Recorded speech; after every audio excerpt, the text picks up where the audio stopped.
Hello and welcome to the One About Podcast, a show where we talk about things we read, watch, and play each week. This week, to celebrate the release of the sequel to the original novel, we're watching the film adaptation of the original. This is the One About Ready Player One. I'm your host, Dean. I also go by Endless Colon, places around the internet, and I am joined this week, as always, by the H and Artemis to my Parsival, Jordan and John. What's going on this week, guys? Wait, who's Artemis? You guys can hash that one out. Me. I'll be Artemis. Okay, someone already took that. Oh god. Artemis is awesome. I'll be her. I mean, you're not wrong. H is pretty badass too, though. I mean, like, don't count out H. Oh yeah, especially since she builds everything and like she like looks at this trash bike. I'll fix it in 10 minutes. With like like super suspect ease. Like, I don't know, we'll talk more about that. This is the first time I've ever actually watched this movie. Which is surprising because I thought you said you watched it before. Nope. I don't know what I was thinking, but I have not watched this movie. I've been aware of it. You started watching it and then you're just like, Oh, wait a second. I've actually never seen this. This isn't Back to the Future. Oh my god! Yeah, this is the first time I've actually seen this buckshot of pop culture references of a movie. That is underselling it drastically. That is wow. So I gotta say, this week I spent so much fucking time watching American Horror Story and playing Rocket League that I don't know that I've done anything else. Wait, whoa. Full stop, break. Why did you decide to watch American Horror Story and why didn't you tell me sooner? Bro, I've been watching American Horror Story for like 7 years. What are you talking about? Don't lie. Dude, American Horror... I watched the first through 5th seasons and then I just stopped watching. Why the fuck did you do that? I don't know because like I don't like they were all bangers, dude. Every one of them, Freak Show, Coven, Murder House, all of those were bangers. Coven's okay. I know. I'm just listing off ones that I've actually. Asylum was incredible. The second season, incredible. Yeah, Asylum's my favorite season to this day. And Hotel, is season 5, is a fucking banger, bro. Yeah, Hotel Cortez.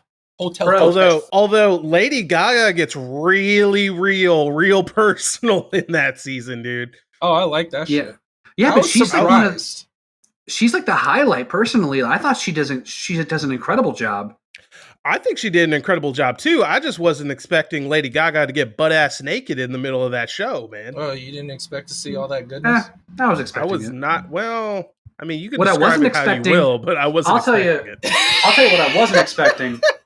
I was not expecting the dildo. Oh yeah, that was that shit had me rolling for weeks. That had me fucked up. Like I looked up that demon and I'm just like, that's his whole purpose. Like, wait, that's how he was created. Oh my god. So you stopped at season 5. So you didn't watch Roanoke? I got halfway through Roanoke and I just couldn't get through the rest of it. And then I started the next one, the election one or whatever. Cult. And I thought that it was okay, but it wasn't like, it didn't grab me. And then I watched a few episodes of I think the one after that, which is like the Apocalypse or the Apocalyptic one, I think. Yeah, Apocalypse is weird. That's a fucking weird one, man. Yeah, I wouldn't blame anybody for not making it. I tried to watch them, but none of them after season 5 have really hooked me back into it. The only season that I would say I didn't like was Coven. That's the only season I was like, I could leave. I could forget that one ever existed. I feel like Coven was Coven more to tie in the other seasons than stand alone by itself. You know what I mean? You know what the worst part about that shit is? Like Coven is the first one that kind of ties them together, and then that shit keeps coming up. I'm like, I fucking hate every character in this season. Stop bringing them up.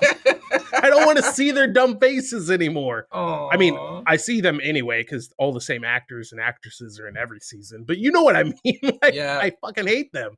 Like, dude, Ryan Murphy, he really like when he gets attached to an actor, he puts that motherfucker in everything. You know what's weird though? Like, I've tried to watch some of his other shit, like Glee, and I can't do it, man. But I love Whoa. American Glee- Horror Story. Glee's that's got a cult acquired following. taste, bro. I watched Glee kind of religiously up to a certain point, but like it's like you have to like musicals and sing-alongs and that kind of shit because it's like corny high school drama-ish with really shallow characters, in my opinion.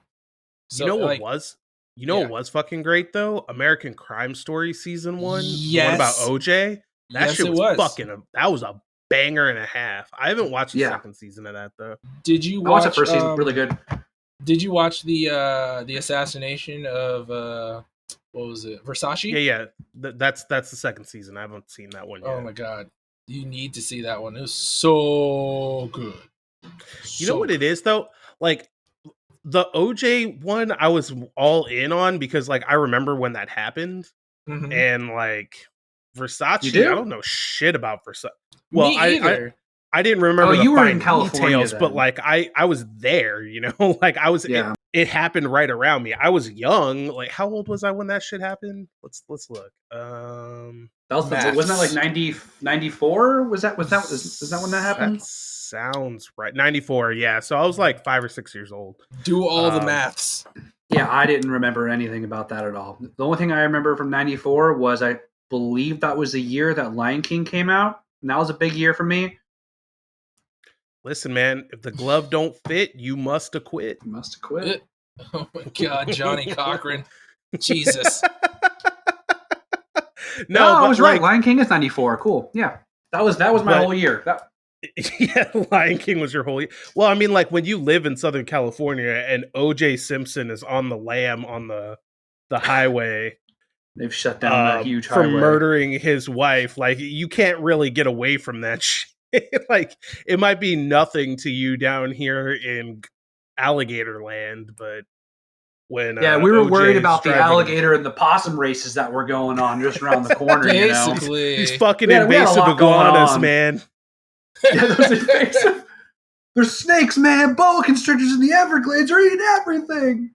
Oh shit, what was I reading about? I was reading the other day that there's a different lizard that lives down here that Monitor? Also, no, it's not a monitor, but it's also it kind of looks like an iguana, but it's not.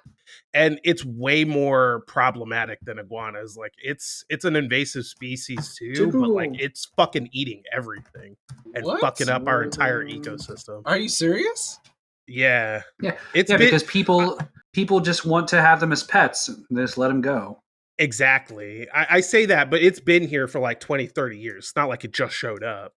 I blame Miami. Oh yeah, it's 100% where they came from. I found where it a started. National Geographic article that says this dog-sized lizard is spreading through the southeastern United States. That's it. The So- Argentine black and white tegu. I That's have it. never seen this. I've seen it when I go down to Miami to visit the wife's family, but Really? I've You never actually seen it see up it? here. Yeah. They just those and iguanas just like hang out on the side of. I've seen the streets. I've seen a lot of iguanas. It's wild. Whenever I go to the Keys, I've the iguanas are freaking Oh. everywhere in the Keys, just in the trees. And I remember I went to the Keys in the winter one time, and it was really cold. And I remember driving past these trees, and I would just see iguanas drop from the trees because when they get too cold, they like kind of hibernate and they just fall from the trees. Yeah. It terrified me when I was younger, but looking back, that's kind of funny. Fucking Jordan. When we go down to our summer resort house in Florida Keys. So it was a timeshare, but we don't have it anymore. Fucking shit. white people, It I was swear on- to God. It was on Big Pine damn. Island. All right, I went fishing down there. It was awesome. I wish we never got rid of it. I wish we never. I mean, I'm not going to pay for it, but I wish we never got rid of it. Yeah, that's not my responsibility. Oh, I hate you so much. Mm. But to answer your question from earlier, John, I think you actually asked me before we started recording why I started playing Rocket League so much. It's because of this asshole over here.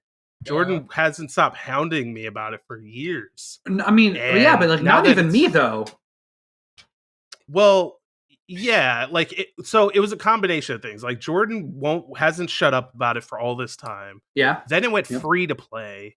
And then Ronnie started streaming it consistently. And now I'm just kind of like, well, fuck, I want to play with you guys. Like, And then so like now we're all playing, and these fucking guys were like, well, we're like diamond, so you guys need to go like play by yourselves for a while and get good, and then maybe we'll consider letting you play with us. For son Hey. of a bitch. hey, look, get good is a valid response, okay? You can suck He could have said fucking anything, and he comes back No. with, well, yeah, I said that, but I mean, you I'm have to doubling down. understand. Jesus. What Like, an absolute piece of it's shit, dude. literally like just playing that game, getting used to the controls and the timing. Like, that's a lot. But of it's work, so man. It's hard. fun. It's so I mean, fun though. It's fun when you're when you're It's a- totally just enveloped in the chaos of it. Yeah, but like to get It's- good at it, It's a great kind of competitive though. Like it's not cheap. You know, if you lose, you know it's always your fault. It's fantastic. I really, really enjoy it. Yeah, Like with I've other been competitive enjoying it a games, lot. I just get pissed off because I feel like RNG screws me, or there's like some glitch, like some serious or exploitable glitch that happens. How does RNG play into it? Well, in Rocket League, there's a very small amount of RNG, but it's never something that you can ever blame like losing on. But I'm saying other competitive games that have RNG or are just have exploitable areas or are just not balanced well. But Rocket League is so simple that it's a very naturally competitive game, and it's all skill based. You know? Yeah. When like it becomes painfully obvious when you're playing people that are better than you. Like as me and John found out last night very quickly. Holy shit. Very quickly. Wow. Like Jordan, played against some assholes. Dude, we were playing 3v3. Wait, John was playing Rocket League? Yeah. I told him to download it so I could he get some hounded trophies. me literally from morning Yay! till like the nighttime, like when the freaking crackheads are out. Like Jesus Christ. Hey, I was relentless, but Jesus Christ, Crackhead! I haven't seen that musical. I'd watch it. So we started playing 3v3. And the first match we got into, Jordan, these guys like they dunked 4 goals on us in like a minute. And they were like, oh, these guys fucking suck. So all 3 of them just backed into their goals and waited. They're like, come on, come do something. Wow. I fucking dare you. Yeah, douches. they were straight up assholes. We Yeah, got so I one was like- goal on them, so suck it. I was like, no, we didn't. You're misremembering. We did not. But I they did got a blow 5th them all goal, up. didn't they? They got a 5th goal. Yeah, right? they came back and got a 5th goal on us. Fuck But I it. demolished every single one of them multiple times, so it's okay. Well, those are always the hard ones to swallow, and definitely are rage quit inducing. But it's never as sweet. There's nothing sweeter than when you have those types of losses, and then you get to rematch them, and then you just fucking trounce them, or you win. It's like it's just so rewarding. Like that's the kind of feeling that I just haven't gotten from a game in a very, very long time. That's why I continue playing Rocket League. And I know it feels like chaos, John, but I promise you, there is order, or there should be order at least. Like people can just have unmitigated chaos, but a properly functioning and a coordinated team can have a beautiful rotation, and there could be some order in the chaos of the game, and that's when you start wrecking people. So I could talk for hours. We should probably move on. It's funny that you say that, like, before we move on. It's funny you should say that because, like, I've gotten to the point now where I can see the plays in my head. So, like, I can see what people are going to do, and I can see how they react. Like, when I'm playing somebody better, right? Like, I can see what they do and how they do it. I'm like, okay, mentally noted. But I just can't do it. I got my first aerial goal today though, so that's something. Nice. Because I was getting really pissed off because like there's a trophy for getting an aerial goal, so I've been like actively pursuing it. Whereas because like, well, it's one of those things where like, and this is why I care about trophies in the first place, like it encourages me to do things that I wouldn't otherwise. Yeah. So like in Rocket League, I've played every game mode that they have because they like add trophies into the game every time they added game modes and shit. So like I'm motivated to go back and try them, and I've seen them, and like some of them I think are kind of neat. Like the like hoops is kind of neat, and snow day is kind of neat.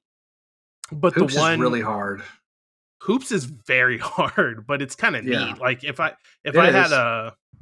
I also, but God, I'm imagining if you tried to play 4v4 on a hoops map, like, dude, this be fucking complete chaos. I hate 4v4. But the one, what is it called? Drop down. Fuck that. Drop shot, dude. Yeah, drop shot is really hard until it isn't, and that's the only way I can describe that. Like once you get good at aerials, then it's a lot of fun. Exactly. I feel like if I could do aerial maneuvers and play off the walls better, I would be all about drop shot, but I don't even have somebody to consistently play with at the moment. So my favorite game mode, a whole litany of issues. My favorite extra game mode, and they only bring this out during special events or something, but it's called Spike Rush. And you played is that exactly what it sounds like? Because I played Rumble. Yeah, so you know what the spikes are, right? Yeah. Well, Spike Rush is a standard 3v3 map, but you always have spikes on. Nice. And the best part about it is that you can choose when to release your spikes. So you could be flying in the air and then flip your car and release it mid-roll, and the ball goes flying in another direction. And you can pass it back between people because all you have to do is just touch it. And the spikes are pretty forgiving. That game mode, and you can ask Ronnie, is so damn fun. You feel like a great player every time you play it because it's super forgiving, but it's still a blast to play. I guess for that. I guess we can move on from Rocket League at this point because we really could talk about this all fucking night. But for the record, I can't stop. Can't stop, won't stop, baby. No, you need to get back on Demon Souls, you hooker. You need to pawn you need to pwn those noobs, dude. You need to get a goal and then drop a what a save. No, you need to keep dropping what a saves in the quick chat. Just throwing salt as much as possible. I try and be like a force for good in the quick chat, dude. Like I legitimately try and only use the quick chats for I can be real toxic. Praising for I noticed. I try to only like praise people when they actually do well. The what a save is the most passive aggressive thing I've ever encountered in a game in my entire life. It is literally a knife to the heart every time, and you know it too. Like if you miss a save and they get a goal, and you just see what a save in the quick chat, it is just so demoralizing.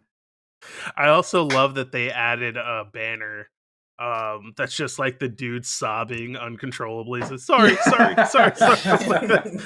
I haven't even played that long, and that's so fucking accurate. Some rando Calrissians I play with online, I'm like, what the fuck are you like? I'm a fucking scrub. I'm an unranked scrub, and I play with some dudes online. I'm like, is this your first game? The fuck are you doing? Stupid. Anyway, John, what have you been up to this week, man? Spooderman. I know. You're giving me all this shit. You give me all that bullshit about Demon Souls, and you're playing Spider-Man all day, man. So first of all, the reason I stopped playing Demon Souls so heavily and just farming the same area for one axe is so you can catch up so we can actually play cooperatively. If I keep leveling, you're never going to catch up and never going to be able to summon me or vice versa. That is why I played Spider-Man, so you can catch up. Well, I'll tell you what. If you squad up with me and we knock out the rest of these Rocket League trophies, then I'll play nothing but Demon Souls. You're leveraging my heart right now. I don't know if I can take disappointment after that. But he'll come back to us. I will commit. I will commit to that. When I say nothing but Rocket League, what I mean is I will devote the majority, like all of my primary game time to Demon Souls, and I'll just play Rocket League on the side. Like the worst part is like when they want to squad up or whatever. You probably could have gotten in level range with me within a day with how fucking broken Magic is. Piece of shit. Listen, dude, like the heart wants what the heart wants. Once I started playing Rocket League, it was over, I man. guess so. You suck. That's what you say. You suck. So Well, since I'm only playing on my Switch right now, I suck because it's nowhere near as good of an experience as playing on PC. So I'm probably playing like a silver right now. So you might as well squad up. yeah. Dude, I will say this. God, we gotta stop talking about Rocket League. But I've been doing the what the placement matches or whatever so that you can get ranked and competitive. I only lost my very first one. I've won every one since then. And I'm like 8 deep now, so 8 out of 10. Oh, nice. All right. Let me know. Yeah, I'm very curious as to where you're going to rank. How does that work? Do they just give you like a numbered rank? There is a secret number that is hidden behind every rank. It's called MMR. Yep. Okay. So depending on how well you do, and there are a lot of factors like average speed, how many times you hit the ball, how hard you hit the ball, how often you're in the air. If you're in the air, do you hit the ball? How quickly are you going on average? Do you do more saves? A whole bunch of different variables, right? And that they all calculate together and they form how much MMR you get every match. So as your number increases, that's your like a certain ranges are gold 1, gold 2, gold 3, yada yada. So that's it, right? So are you saying that like theoretically if somebody was just a fucking monster and they started fresh, like they started a totally new account, like they have thousands and thousands of hours of playtime, right? And they started totally fresh and just demolished those 10 placement games, that they could just like rocket up to like diamond or something? Yeah, definitely. Wow, that's kind of cool. Yeah, so now I don't think it'll ever put you where,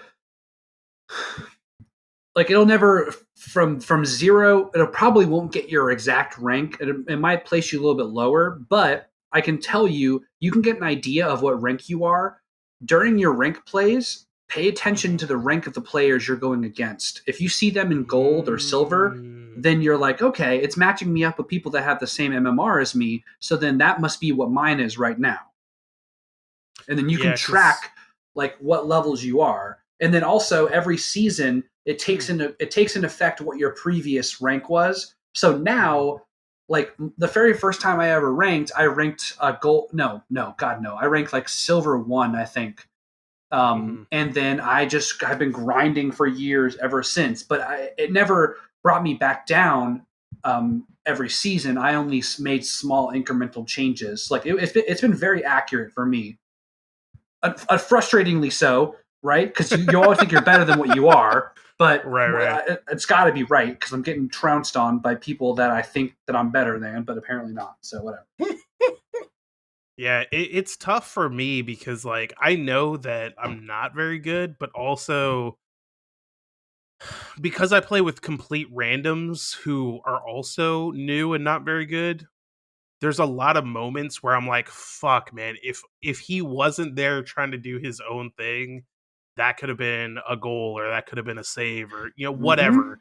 And it just, those are the things that frustrate me. Like I don't care that I lose. Like I expect to lose at this point. But like those moments when you're like, God damn it, man. Like I just want to play with somebody else who I can communicate with so I don't have these kinds of problems. Yeah, ranked or competitive mode is frustrating as hell, especially when you're playing with randos. But definitely playing squatted up is way better because you can communicate. You know each other. Like I know how Ronnie plays. I know where he's going to be. I've played for 600 hours with him. I know where he's going to be when I hit the ball. So there's just that intangible type of communication that happens that you grow with your other teammates. Right. It makes things a lot easier. It makes it a lot funner too, because then I'm not like, why are you being a freaking noob? I just, it just plays out naturally. Because I am Jordan. Getting in another ranked situation, I don't know, because I did that with League of Legends, and that's why I stopped playing for a little bit because I had to focus on the family, and I can't spend that much time to hone my skills. And then on top of that, if I get in a bad mood and then have to take care of the baby and just I don't know, throw her across the room because she's being annoying. It's something I don't envision myself and I want to do. So I stopped that. Jordan, what have you been up to this week, man? Quarantining. So Oh I've yeah, been that's right. Yep, this sucks. I'm not happy about it. I'm uncomfortable. I'm working from my sister's house right now, and yeah, things suck. But such is life, right? Yeah. So that's what I've been doing. So if I haven't played video games, I actually did start Pokemon Shield. But Ooh. yes, but my experience has been overtaken by my 7-year-old nephew. So Aww. it's me playing with my 7-year-old nephew, and just like because he's gonna get a Switch and Pokemon this year, so it's his first Pokemon game. So I'm like telling him how to, this is what this does. So I'm like guiding him through, trying to teach him how to play Pokemon and everything. So when he gets a Switch, he can hit the ground running. But he's ruining my teams, and he's catching these garbage Pokemon, and he's horrible. I'm gonna restart it after I'm done here, but like it's good for him to just know how to play it. I'm excited that you're gonna restart it though, man. Like that's cool. We'll see. I might just delete my save and never go back. I just remembered that I can transfer more of my Pokemon from Pokemon Go into Pokemon Home now. How many? Been a fucking week. Oh, so sick of having to wait. I mean, like technically you can do it every day because you build it up over time, right? Wait, I don't have to wait a week, but that's how long.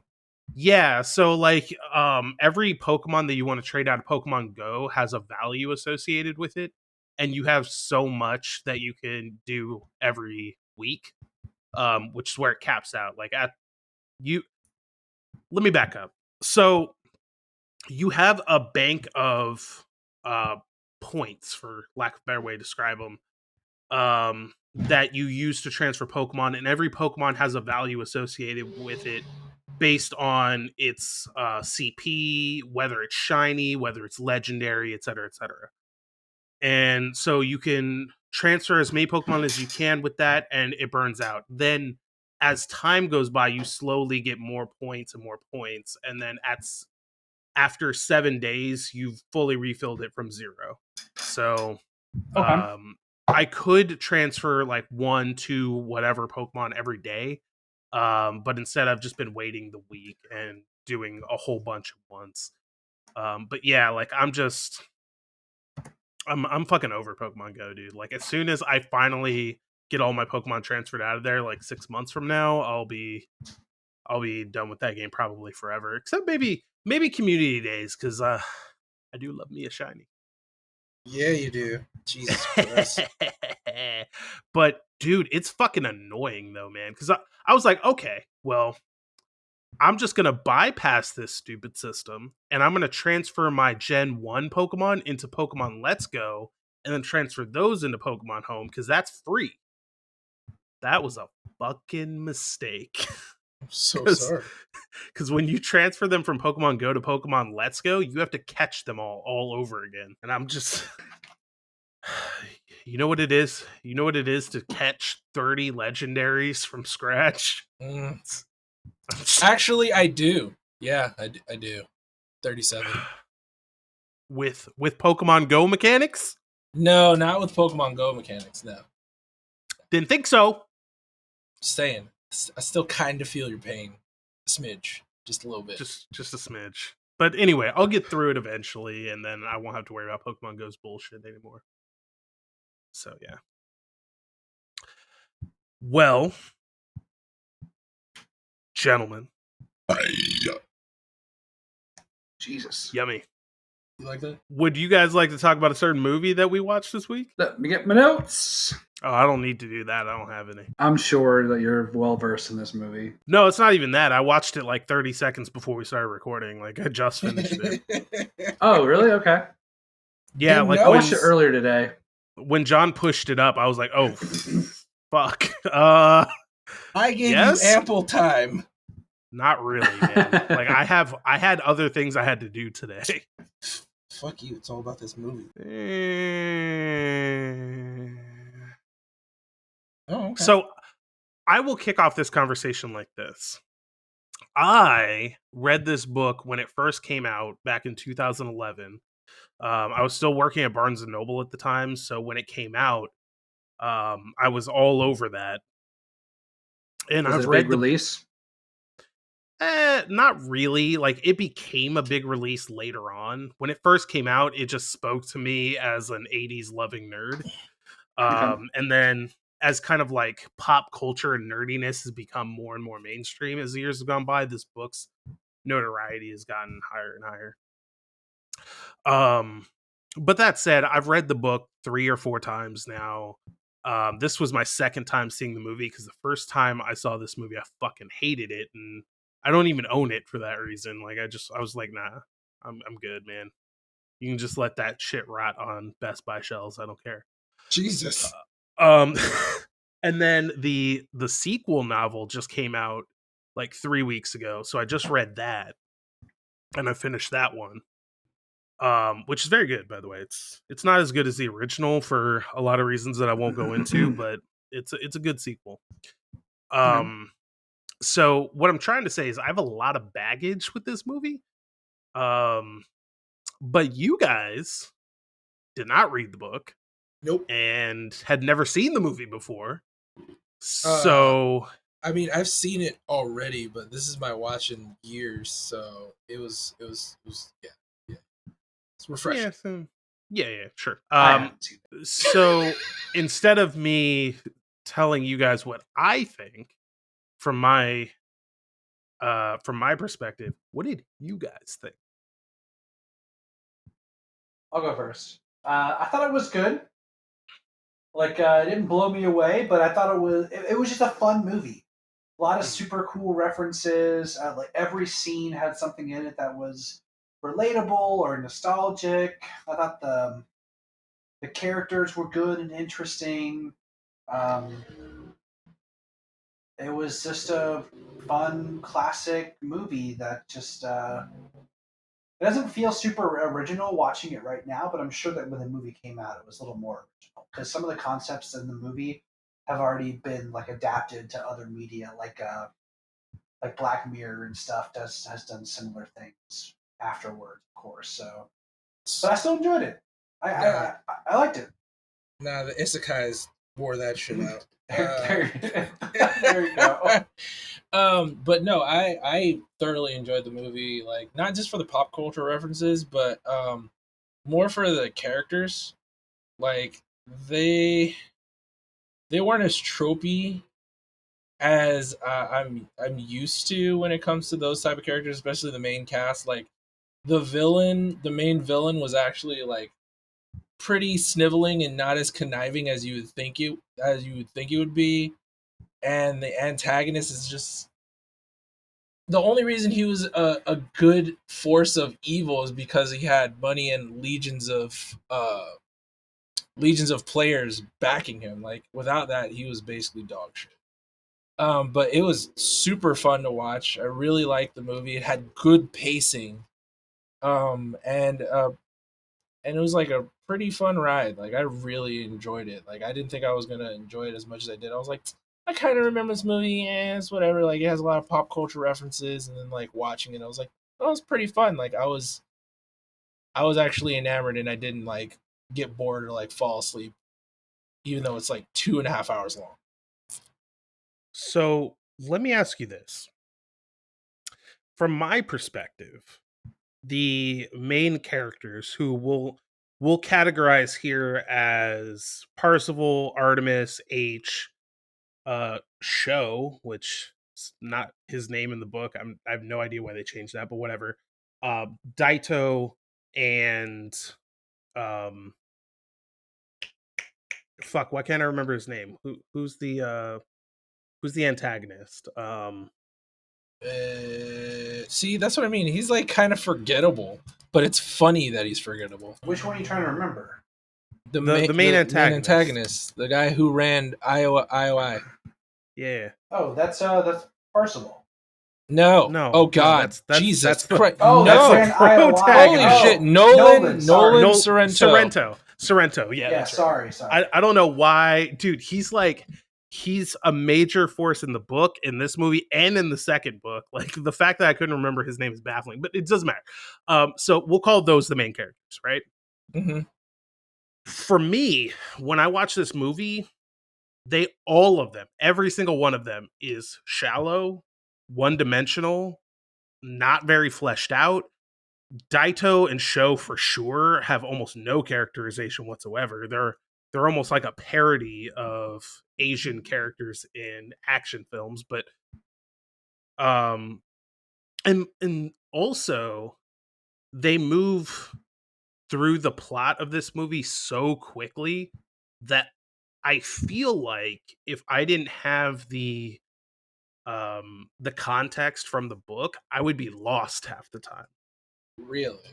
So I'm curious as to how you guys feel about all that. I mean, I thought the same thing.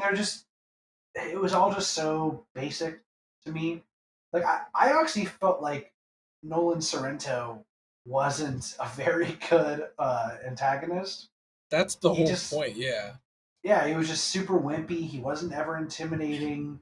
He wasn't that intelligent. Not And even the only- close.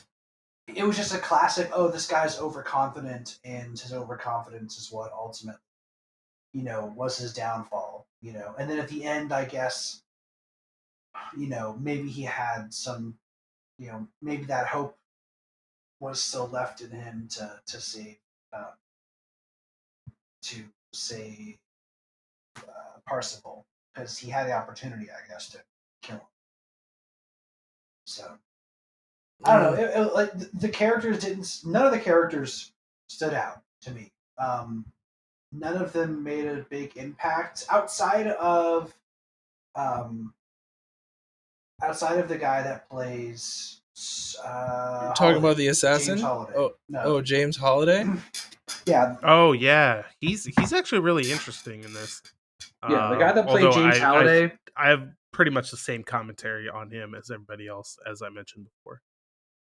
I thought he was good. I thought that he played. I'm assuming that James Halliday was supposed to be that weird. Maybe in the book they go into like some medical reasons that he's that way, right? No, He's just an insulated nerd. Yeah. I mean, he has no personal. He has no people skills. Like he seems like he's on the spectrum or something, right? Is what? Yeah, he seems like he has. Yeah, he seems like he has like Asperger's or something. No. Yeah.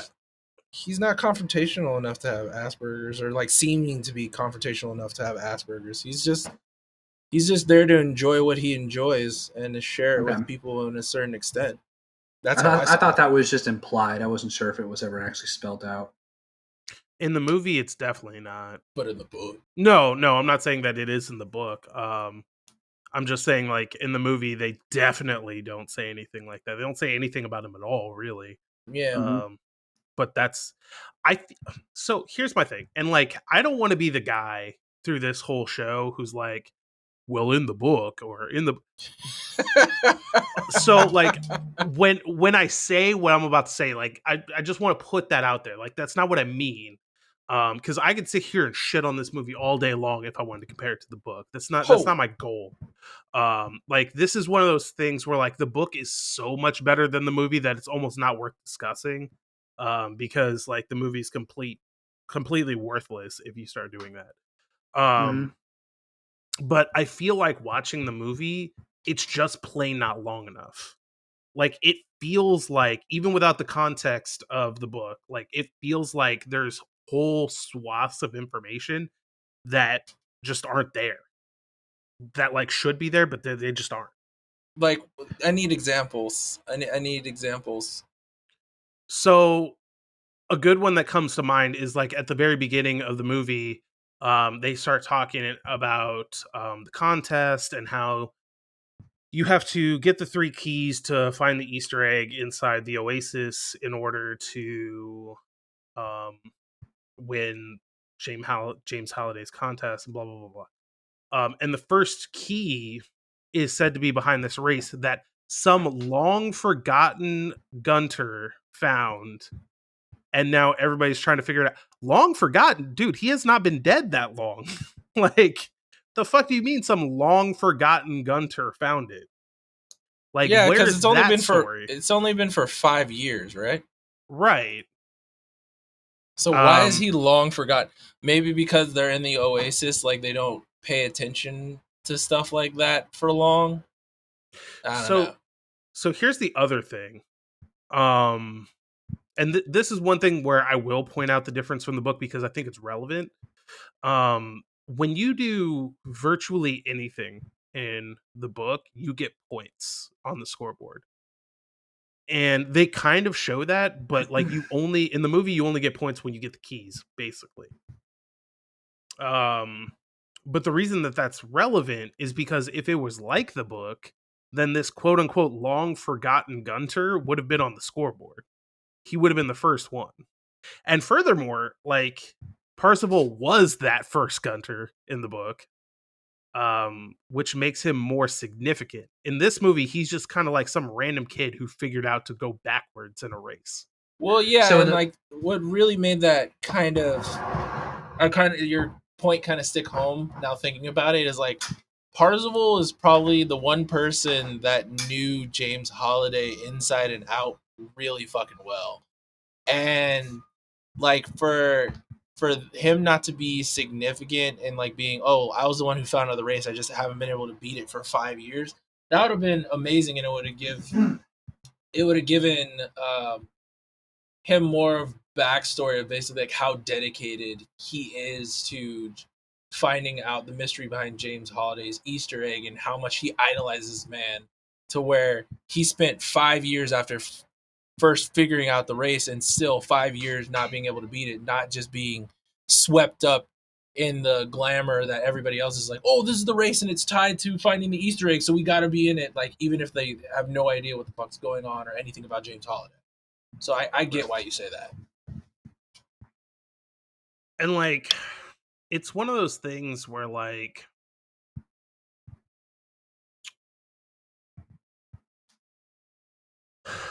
yes, Parzival as a character is supposed to be special in his particular obsession with the contest and his knowledge, but he's not that special. Like in the movie, it's almost like H and Artemis are good at playing games but don't know a fucking thing, which is definitely not the case. Like the original character, and again, like I don't want to be the guy who's like, well in the book, I'm just for context, because it is an adaptation of a different form of media. Artemis and H not only have a litany of information themselves, but fill in gaps in Parzival's knowledge that he can't otherwise do. So Yeah, because it seems like only Parzival and his wealth of knowledge on James Holiday is important. Because it seems like nobody else really knew James Holiday or like what he's like or what he actually thought, other than Parzival in the movie. right. I don't like even Artemis. Like she kind of like linked stuff here and there, but didn't really give any existential information that she knew herself. She just basically guessed on the information that Parzival gave her. Like Right. he gave up a huge secret. It's like, oh yeah, she's only been mentioned one time in his whole archives, which seems really out there. And even the Jeeves guy, which probably my second favorite character in the book, I mean in the movie, the Jeeves guy was like, no, there's no way that that's true. He started it as like, oh yeah, you're right. Bet's a bet. You know what's interesting about that character is, so we find out at the end of the movie that Ogden Morrow was the curator the whole time. Mm-hmm. But like in the book, Ogden Morrow is his own character. Like he has his own avatar, he does his own thing, and he is in the book. And he does help them along, and he does watch them and give them information and blah blah blah blah blah. So I thought it was a really interesting choice that they were like, "Oh, we're gonna get these movie audiences fucking good. They'll never see this one come." I was like, "Why? Like, you don't need a twist." Reveals and stuff like that like are pretty good. It's like especially movies, and like it gets it gets more people going. It's like, oh man, there was a huge twist that you never saw coming. You got to watch the movie to see it. I don't want to spoil it for you. Blah blah blah. Like it sells tickets. But I Yeah, get what you're saying. but like the curator's only purpose in the movie is to give Parsifal shit all the time. For like all the time. Like he basically insinuates he fucking hates this kid. And to give him the extra life. Now, what I thought was interesting about that is in the book, he gets that same extra life because the same event happens. Where everybody's killed and he comes back to life because he has that extra life quarter. But in the book, he gets that quarter because he goes to a recreation of Halliday's favorite little pizzeria that he used to go to when he was a kid. And there's like I think it's Pac-Man. There's a Pac-Man machine in the back. And John, you'll be familiar with this. Somebody had put their quarter on the Pac-Man machine. Yeah. And he was like, oh, he goes to pick it up and he can't pick it up until he beats Halliday's personal high score that's on that machine. And then he could pick up that quarter. And that's how he got it. But he didn't have any fucking clue what the purpose of that was in the book either until that happened.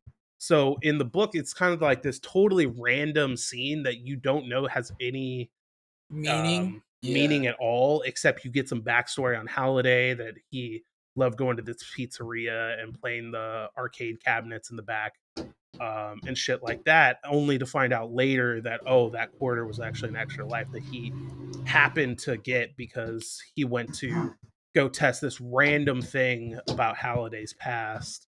And was that extra life rewarded for quarter something that is like extremely rare in the game? Yeah. Like it. Yeah, there's no extra lives except basically, like that was the whole thing about the Oasis. Is like if you died, all your stuff is gone, and you have to start from scratch.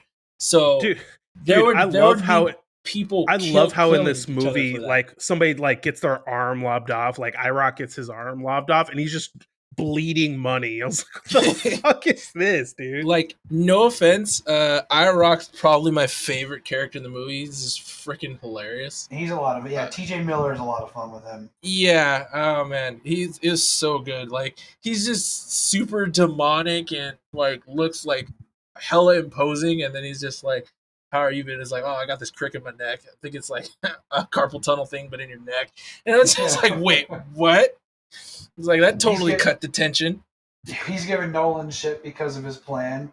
And he's like, my plan would have worked because my plan is awesome because I rock. Yeah. And like, no offense, like his plan was the better plan. Like he got so much information just listening in for, what was it? Like 30 seconds, not even that. Although, in fairness, had they succeeded and just murdered Parsifal, they probably would have won. Wait, but like murdering Parsifal would have just slowed him down. Like, I mean, yeah, he would have lost his items and his avatar and his money and stuff like that, but he already used the money from the first key to get most of the stuff that he needed in the real world. So I don't know how killing his avatar would have just been like such a drastic boon to his progress. So this is one of the things that they don't fucking explain to you in the movie. Like, they touch on the fact that, like, oh, you get killed, you lose everything, and you start over. But like in the movie, I totally understand where you're coming from because it kind of feels like, who fucking cares? Like, I still know how to get the keys. I'll just go back, get the key, and boom, I have 100,000 coins again. I'm good to go. Yeah, but there's a couple of problems with that. One is that when you get the key multiple times, the amount that you get back for it goes lower and lower and lower and lower and lower.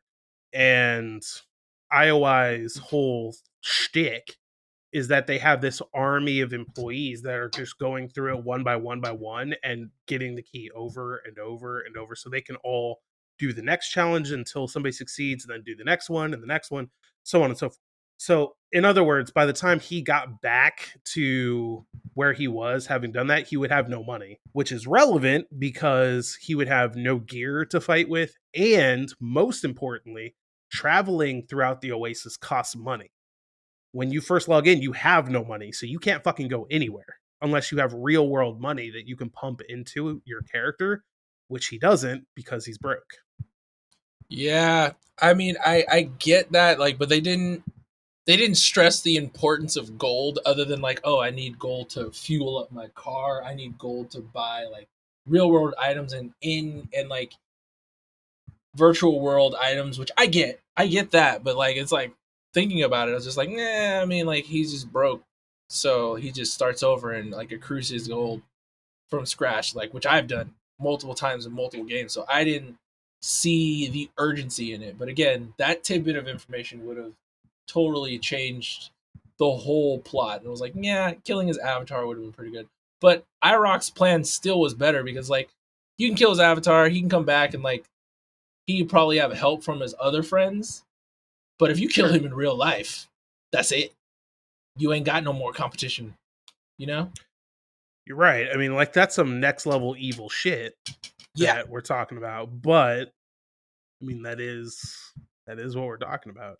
exactly. I mean, IROC's plan was way better and more subtle. Like, and then the worst part is, what was it? Nolan Sorrento gave up the ghost by, puffing his chest and gloating to him. Like, nobody's gonna care if a bomb goes off in some random ass trailer park. And I was like, you let him know that he was on the hit list. Again, if IROC's plan, where you didn't even contact him or anything, you could have just murdered him and been done with it and been totally fine. Side note, the scene where Nolan was trying to get Homeboy on his side, where he had like a litany of James Holiday scholars in his ear trying to make him sound cool and shit, was the funniest fucking thing I've ever seen in my life. Yeah. So it's little scenes like that I take away from this movie with a lot of joy because that really happens in the book. There's a few things. So like IROC is pretty faithful to who that character is in the book. He has a bigger role in the movie, but he's still pretty faithful. So it's pretty hilarious to see that douchebag on screen. Sorrento is pretty faithful to who he is as a character, although like Sorrento is like he's what I would probably call like a casual Gunter. Like he's knowledgeable, but not nearly as knowledgeable as the people who want to win the contest because it's a cool thing to do. Yeah, because I feel like Nolan Sorrento is more of a hunter by using like the whole method of a battle of attrition. I'm gonna throw as much shit as I can at this obstacle until it's beaten and battered and I can overcome it. Which, I mean, like you already know, I farm my ass off in basically every game that I play when it's available. So I know like the highs and lows of it. So a battle of attrition hunt is stupid, retarded, and doesn't feel, after you achieve it, it doesn't feel worthwhile, in my opinion. Yeah, it's interesting to me because like I'm just thinking about how different it is. So like there's a lot of context that doesn't exist in the movie, and I don't know that it necessarily needs to exist for this movie to work. I mean, like you enjoyed it, so clearly the movie works on some level, right? Mm-hmm. But like, so for example, right? In the book, the very first key, the copper key, is found on this planet Ludus. And they actually mention Ludus in passing in the movie, but like they don't explain anything about it, which I thought was interesting. But there's actually multiple planets called Ludus, and what it is the public school system is all virtual. And so like Mm-hmm. you put on your Oasis goggles and shit and log in and go to school. And it would be like going to school in the real world. It's just in this virtual MMO type game. And the entire real public school system is in the Oasis. So like when you register for public school, they issue you a Oasis visor and haptic gloves so that you can log in and go to school. But the thing about Ludus is that you can't do anything. Like you can't level up, you can't battle, you literally cannot do anything. And unless Except you have learn. money, except go to school. And unless you have money, you can never leave Ludus because it costs money to teleport or take travel or whatever, and it's kind of expanded to the point where traveling in the Oasis is just as expensive as it would be in real life. So when Wade starts out in the book, he's just a school kid on Ludus with no money whatsoever. And Ludus is where the first copper key was. And it was put there specifically because Halliday wanted a nobody like Wade to find the copper key. He didn't want it to go to somebody who had all this money and could just buy their way to winning the Easter egg. He wanted somebody. Well, let me rephrase it. He wanted anybody to be able to find it. Like, you don't have to have money, you don't have to have anything, and you can find the copper key because it's on the planet that everybody has free access to. And so little things like that, I think, enrich the world to an enormous degree. And it would have been really easy to do that in the movie, but they just didn't. Yeah, So that whole race instead- wasn't in the book? What? Was in the book. That whole place was in the book, but it wasn't really touched upon in the movie at all. It was mentioned in passing. No. So race. Jordan's question was the race. No, the race is not in the book. That was totally Oh my god! made What up a for the huge movie. change. Oh yeah, like it's an enormous change. Like in the book, so in the book, there's the planet of Ludus is a bunch of schools. It's just like school after school of school. There's no housing, there's no streets, there's nothing. It's just schools and a forest. And in that forest is a rock, and it turns out that rock is the exact same rock that's in this one random D&D campaign that Halliday used to play with his friends in their basement when he was a kid. And if you go out there and reenact that campaign in the woods, it opens up this dungeon that you go through, and you have to play the lich that's like the dungeon boss in that campaign at a game of joust to get the copper key. That seems a lot more fun. So, from what I'm getting from you is like this movie adaptation would have been better served if it was at least a two-part, like 2 movies, like one, like basically getting the first key and the ending of it being like a battle for like the second key, and the last one is like for the second key and the third key, and like basically expanding upon the world a lot more and giving you more information and building the urgency of certain events a lot better, which was better served in the book, and also fleshing out the characters a lot more as well. Yes, although I don't know that you necessarily need to go that far. Like for me personally, the fact that there's a race instead of having to play out a D&D campaign and play Joust is fine. Yeah. I think that what was the I wrote a note about this. What did I say?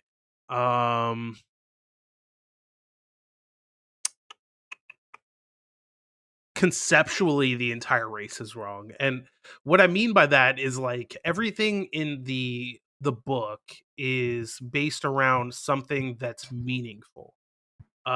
So like he has to play out this one specific D&D campaign because that's the campaign that him, Kira, and Og played when they were kids growing up in Columbus.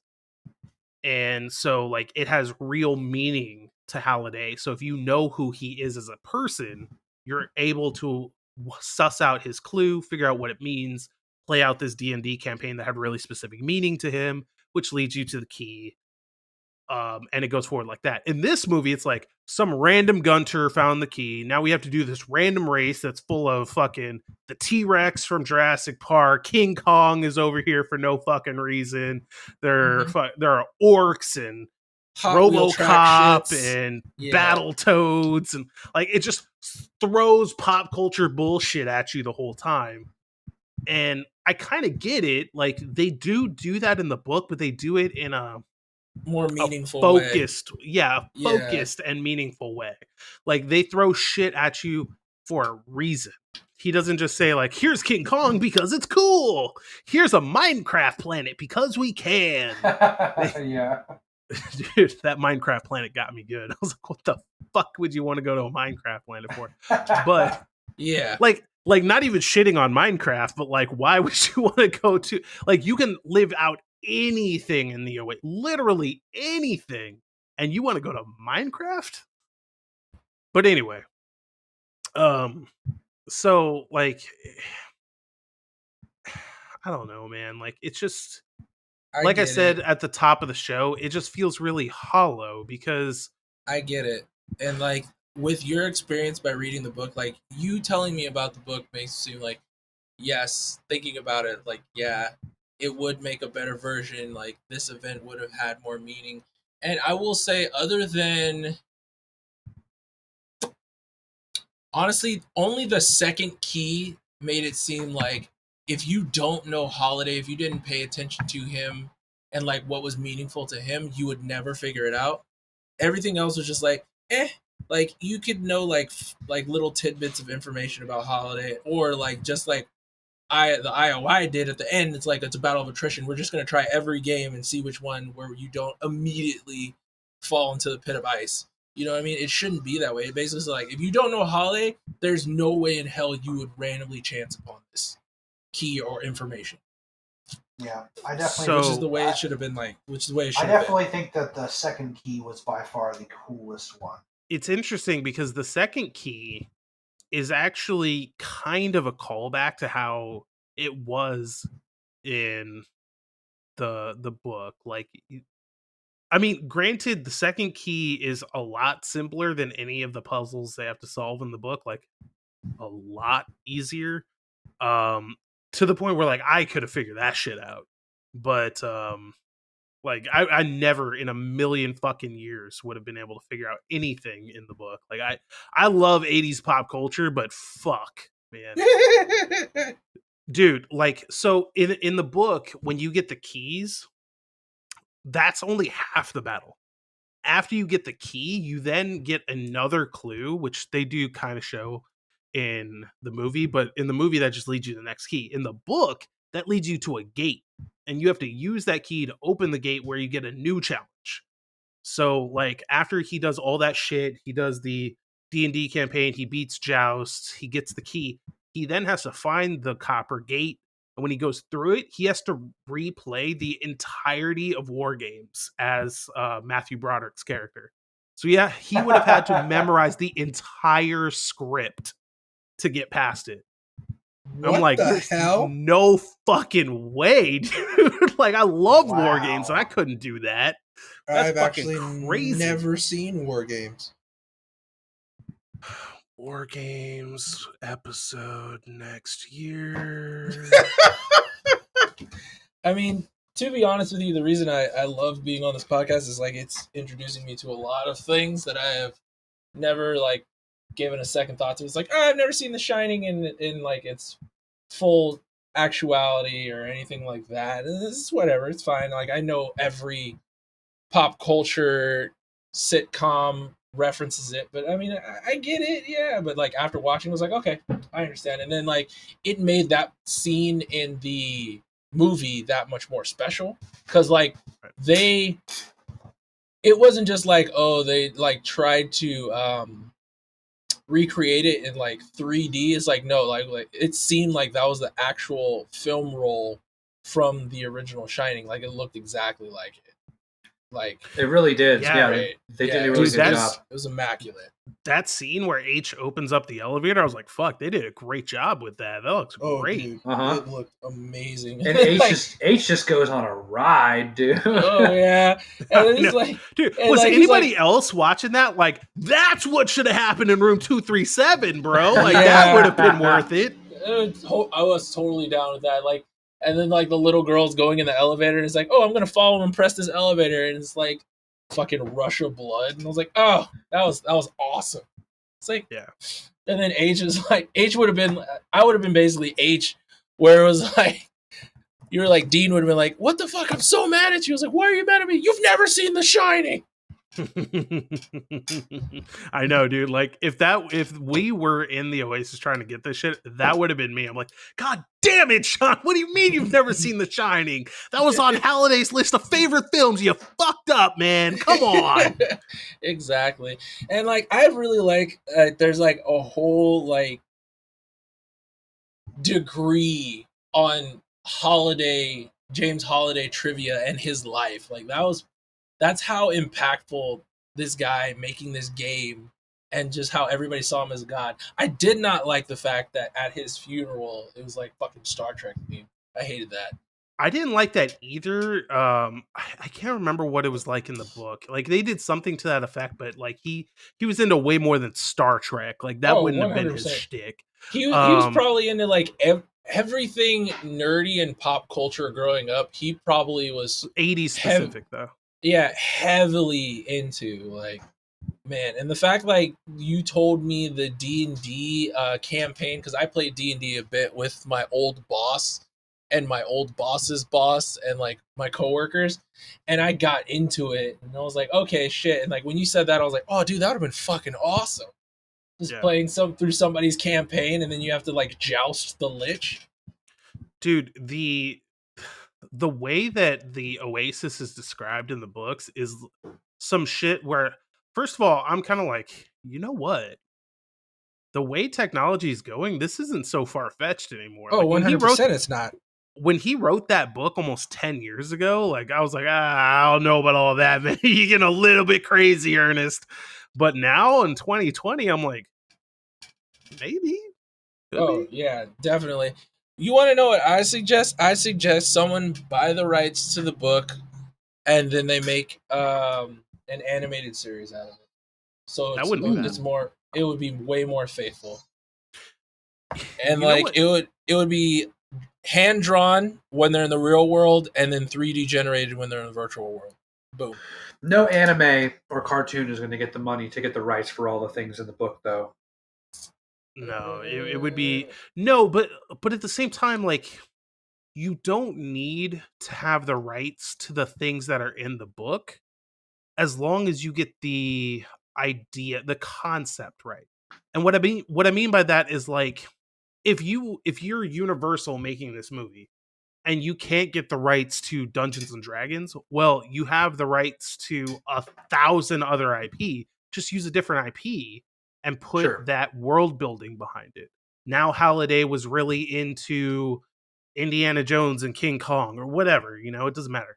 I mean, the point you is can like find as a long whole as bunch that of other like role playing dice roll games because like after D&D blew up, there's a shit ton that's made. You can easily buy the rights from a lesser known one, but it's similar enough to D&D that people that have read the book is like, okay, I get it, and like this is probably why they did that, but like it's still pretty faithful. Oh, and this shit takes place in 2045, so anything's fair game. Yeah. Speaking of rights, I'm assuming Star Wars was in the original book, right? Not to like an enormously significant degree. I only bring Nolan mentioned the Millennium Falcon. I only bring that up because at the end scene when they're like rushing and attacking the last temple, the IOI had like walkers and crawlers that looked like they were inspired by Star Wars, but they looked like they couldn't get the rights to actually show an AT-AT or an AT-ST. Yeah.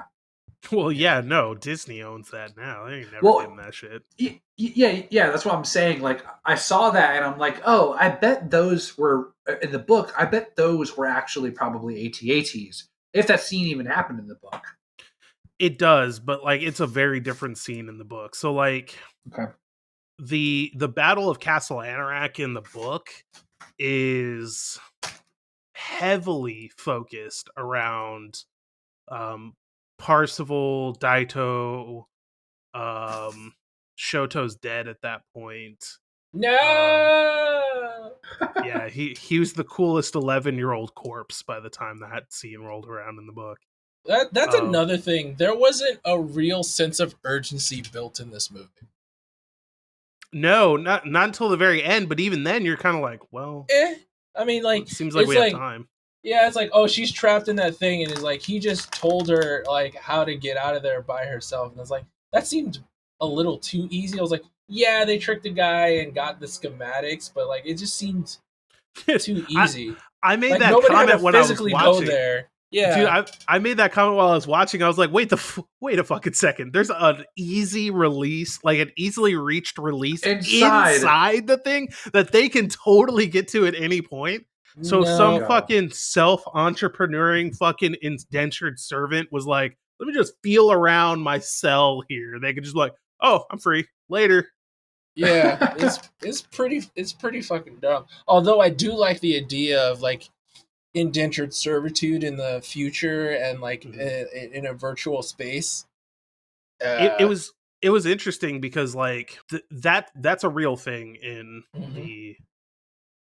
the book too. Like they IOI like exists off this concept of like leasing you access to the oasis and gear and whatever you want, and then they just kind of like increase your payback over time so that you never get out of it, and so you end up in these centers where you just do slave labor and you can never escape.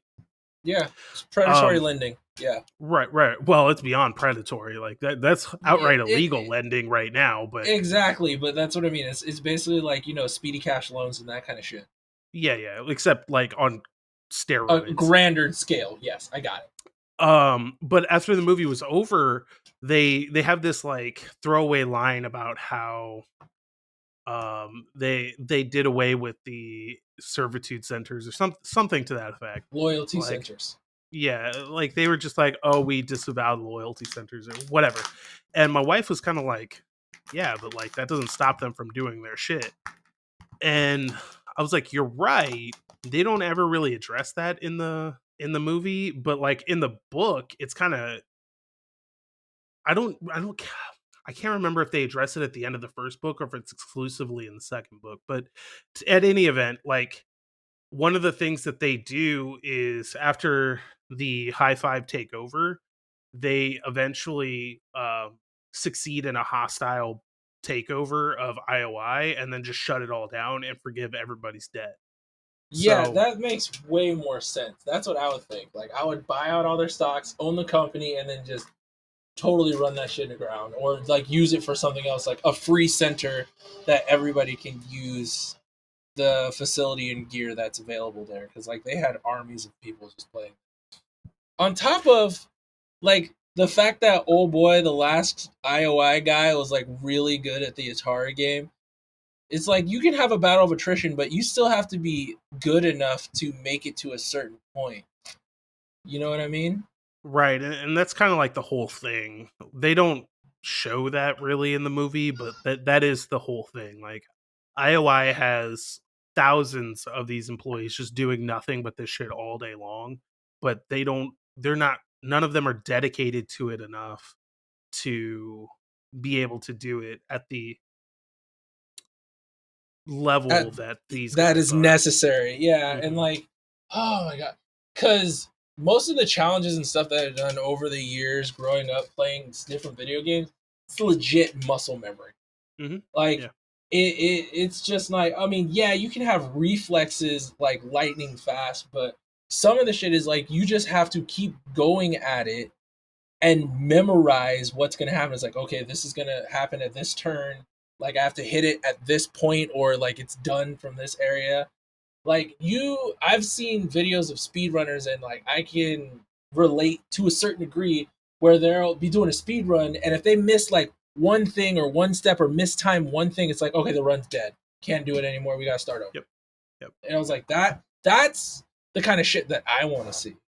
And for the fact that Parsifal himself, what it seems like in the movie, and his crew are just that amazing, it seems a little far fetched to me.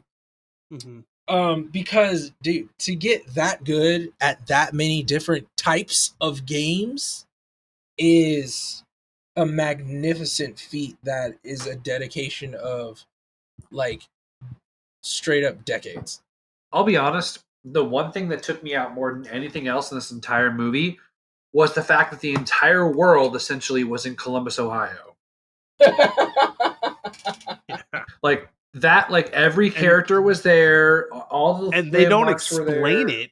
They don't explain it at all. They kind of explain it. It's like that's where James Holiday started his company. I don't know if he grew up there in the movie, but that's where he started his company. So it's basically like Silicon Valley, like a big business boom there, and everybody thinks like the fucking property and land are laced with gold and diamonds, so they have to like move there to get a piece of the pie, or to schmooze with the right people so they can become rich and famous as well. That's how I saw that.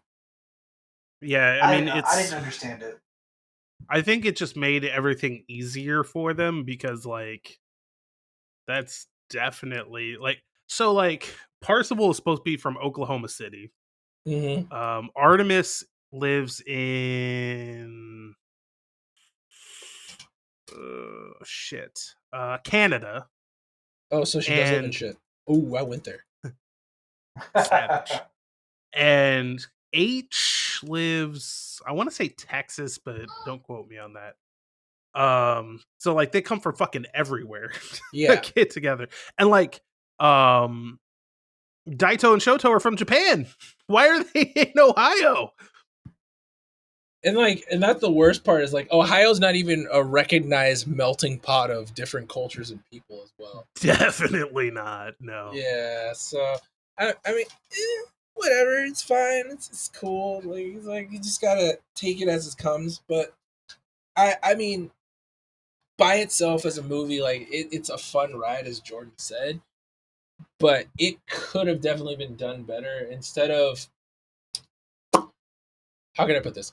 The pop culture should have been a backdrop to the central story of James Holiday and his love for these things that he grew up with, and that internal story, and like how only a person who has that love and dedication for the same games and or just creativity that came from creating those games could solve. That's the only person that could be worthy of getting the egg and controlling the Oasis. That's how James Holiday would have envisioned it.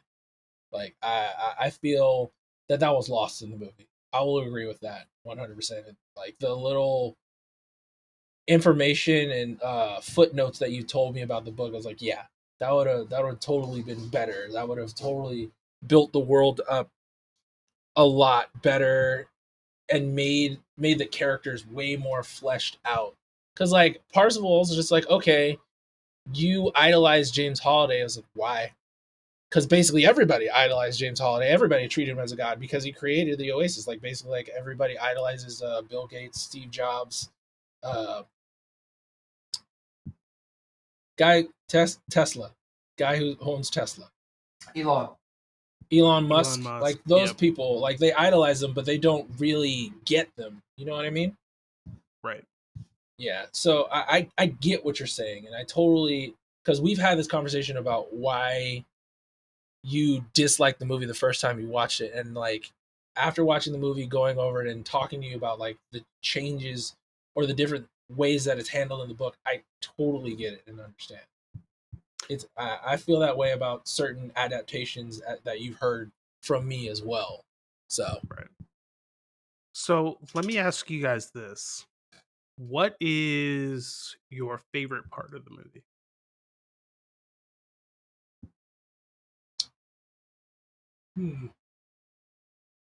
that's a tough one.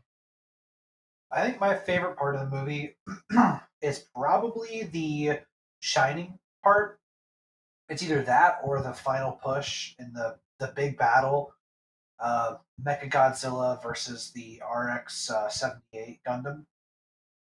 Which Oh man, that was so awesome. Although I would have liked him to use G Gundam more.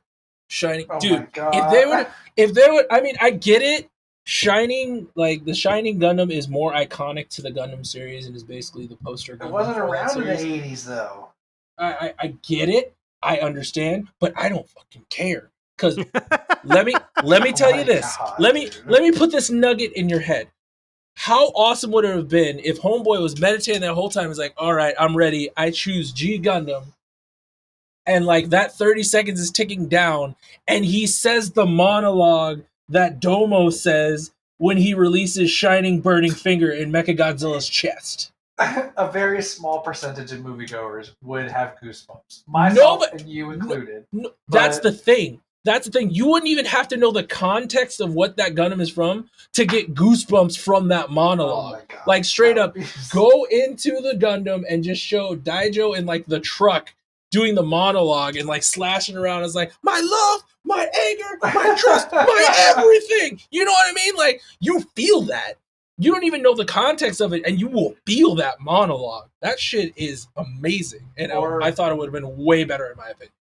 So, Jordan, I will Yeah. say just really quickly, I love so much that they chose that Gundam for the movie because that's actually the right Gundam that appears in the book. I was over the moon, Yeah. man. That is No. the Gundam. That is the Nope. That's the OG Gundam. That's the original one. G Gundam or nothing else. Oh, Dude, all right. like, How about this? I mean, like, Will you can make settle that on- argument for the movie, but like in the book, there's no way you can argue that. Like, it doesn't make any fucking John, sense. what That if- was the choice. What That's if he totally summons a Gundam? What if he summons a Gundam and it's a fucking SD Gundam? the tiny chibi Gundam comes out. Yeah. I would love that so much. It's like, you chose him. Oh shit! I wrong will Gundam. I will say I did like when they brought out the Chucky doll, because they like when he was Yeah. going and enamored and like he was like buying everything and like you saw the back of Chucky as one of the items, and then they brought in the Chucky doll. I was like, here, use this. Like, yeah. I was like, throw it out. Dude, speaking of the Battle of Castle Anorak, that might have been the single most badass moment in the book. Only because, like, I forget which challenge it is, but one of the challenges gives them an artifact that lets them turn into any giant mech that they want. And so that battle is actually like a fucking free for all. And like, I think Parsifal chooses the giant fucking mech from Supaida Man from Japan. Oh my god! Whoa! and then there's like that Gundam is there. There's the mech from Mazinger, but like the Sixers, they had that next level, that fucking 5D chess move, dude. They chose all the robots to create Voltron. Oh man, that's sick.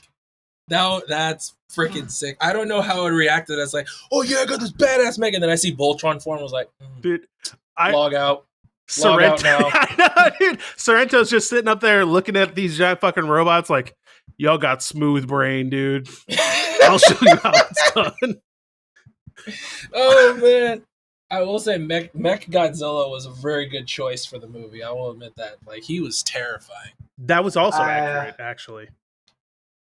I mean, I don't know what Mechagodzilla he chose. That's not the Mechagodzilla that was around in the 80s, for damn sure. I thought the same thing. Yes, I was like, that's definitely a Mechagodzilla. I don't know what the fuck which one that's supposed to be, but I do like, because the actual Mechagodzilla is very stiff and nowhere near as agile as his was, but it was still a really cool design.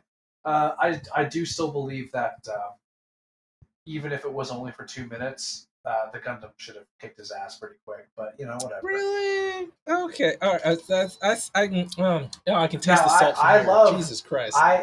Godzilla and Gundam are actually two of my favorite franchises. I love them so much. But Mechagodzilla would have got his ass stomped. Real Godzilla would have stomped ass. But Mechagodzilla, nah, dude, get that shit out. So I have to say that my favorite part of the whole movie is actually the very end, when he mentions that that Ogden Morrow specifically requested to have a salary of 25 cents. And I love that part because I was like, you know what? This motherfucker's so disgustingly rich that if he asked for anything more than that, it would be a fucking crime against humanity. Yeah.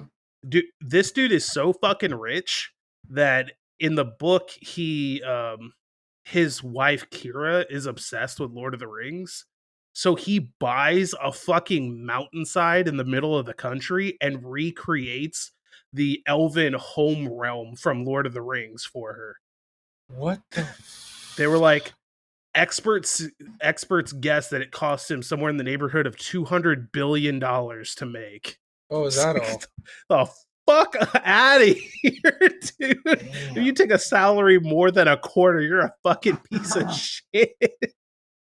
So at the end, I thought it was really interesting with Halliday and his child Avatar as well. Like, they don't explicitly state it, but I guess the assumption is that he found a way to actually put his entire persona or map himself into the game. Is that a reasonable assumption? I don't know what's up with that, to be honest with you. Because, like, I mean, spoilers for the second book, I guess, kind of. But that book revolves around this idea of it turns out that Halliday had created a revolutionary new headset that without any internal connectors could connect directly to your brain so that you experience the oasis like it's real life. You can reach out and touch things and feel them and taste them and everything, like you're really there. And as a side effect of that, it also scans your brain so that he was able to digitally download his actual existence and plug it into the Oasis as that character that we see. But that we don't find that out until the second book, which just came out. So they didn't know that when they were fucking doing this. Okay. And then he just has a huge red button to delete it all. Yes, sir. He sure does, and he doesn't tell anybody about it, which definitely doesn't become a problem later. Oh my god. Oh, then it's like, oh yeah, the old trope is like, oh, I found love on the internet, and I was like, okay, and then like she's all like, you wouldn't like me if you saw me in person. It's like, she just has like a random birthmark on her face. Like it's not he hit the even nail. bad. Yeah, dude. he hit the nail on the head. It's like, you just have a random birthmark. What's your problem? It's like, you're Jackpot. gorgeous. Like, what is your problem? Yeah, like in the book, it's the entire left half of her face is like purple and kind of deformed from that birthmark. But like in the movie, I was like, you fucking kidding me with that? It's like, that's it. Put a little foundation on that bitch and call it a day. Right. It's like how I felt when they showed Prince Zuko's scar in the Avatar movie. I was like, that's it. Yeah. Whatever. That's actually a really apt comparison. It's very similar. Yeah, it's just like, dude, like in the animated version of Avatar: Last Airbender, like that shit is profound. And like, I don't know if it's due to the skin tone. I don't know, like, if the makeup crew was just like, we want to make it a scar, but we still want this boy to look pretty. So don't make it too noticeable. We can't market a scar. Yeah, like, and I was like, nah, like you should have had that boy's face crispy. Like, that is some extra crispy, like some Southern fried Kentucky barbecue on his face. I want to be able to peel the burnt pieces off his face when I see him. That's how burnt I want his face. I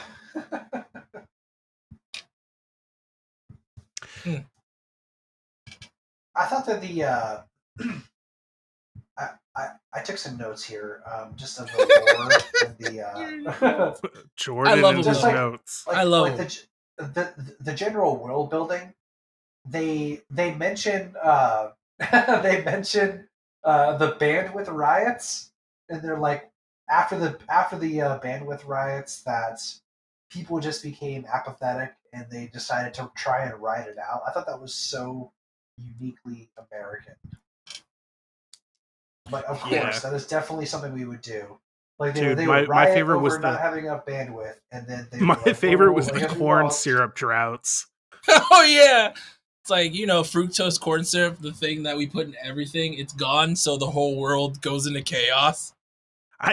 I saw that and I was like, I can't even conceptualize a world where we don't have enough corn to make high fructose corn syrup anymore. I feel what has gone wrong? I feel that was subliminal pseudo product placement for like Coca-Cola, Pepsi, and everything that's attributed to that. They had a Pizza Hut drone.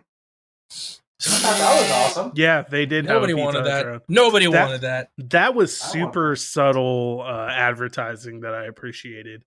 It wasn't, especially because it's kind of like a Back to the Future reference, sort of.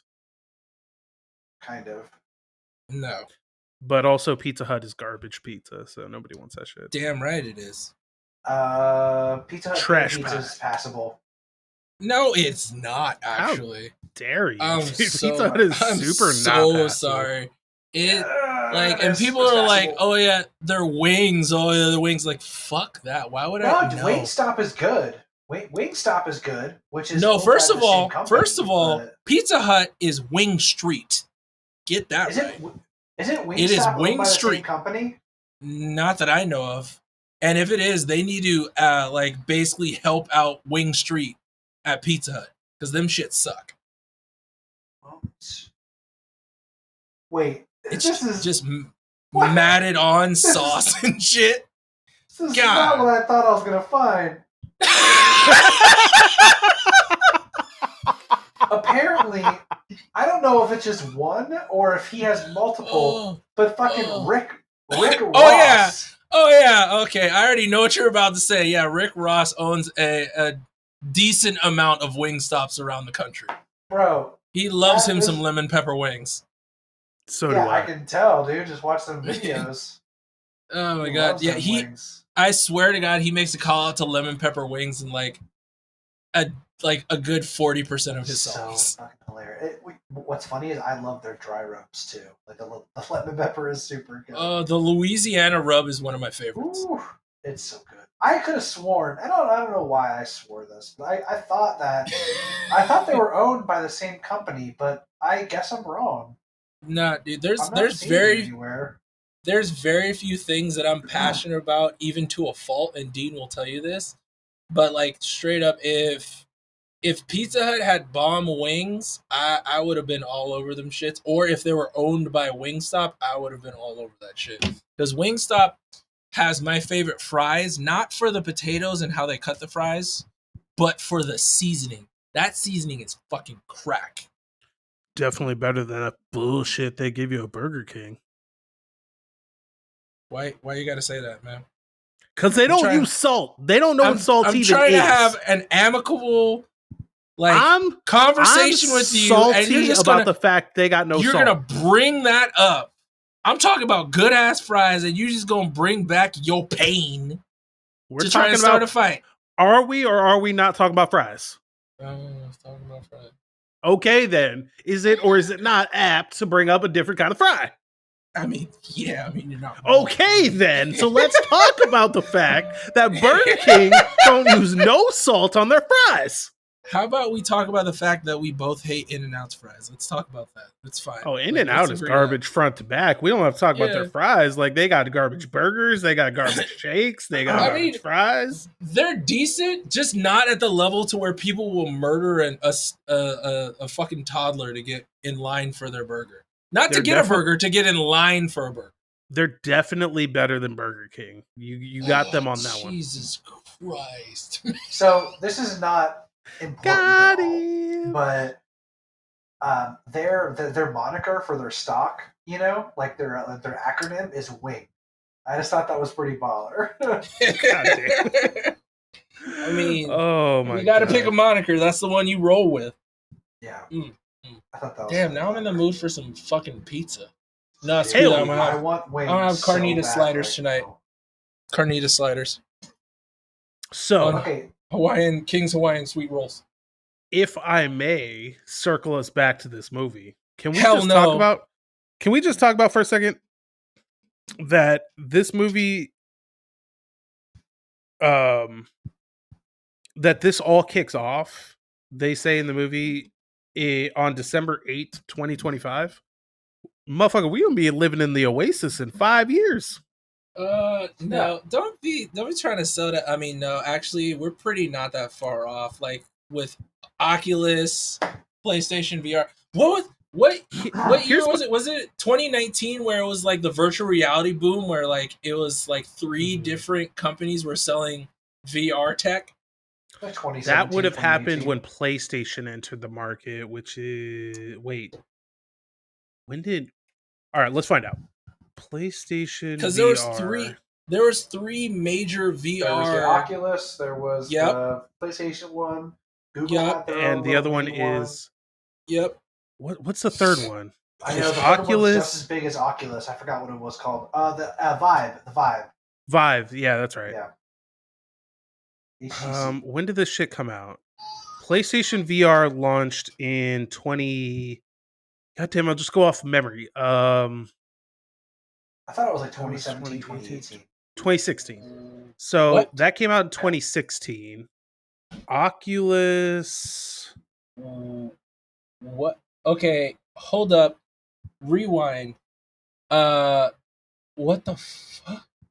What? So I'm looking at this. It's called Sleek Peaks VR Viewer Mailer, and this shit. Oh, okay. It's $9.49 per unit, and the total for 1,000 units. Okay, because it was like looked like this shit made out of cardboard and it was price tagged at $9,490, and I was just like, no. Unless this cardboard is made of solid gold and encrusted with diamonds, yeah, that's not a good price.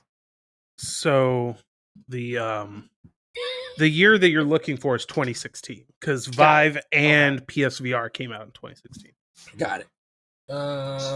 So I think that But all of Here's my real question though. Like the world of the Oasis is described as like literally universal in size. Yeah. How realistic would it be to create such a world online?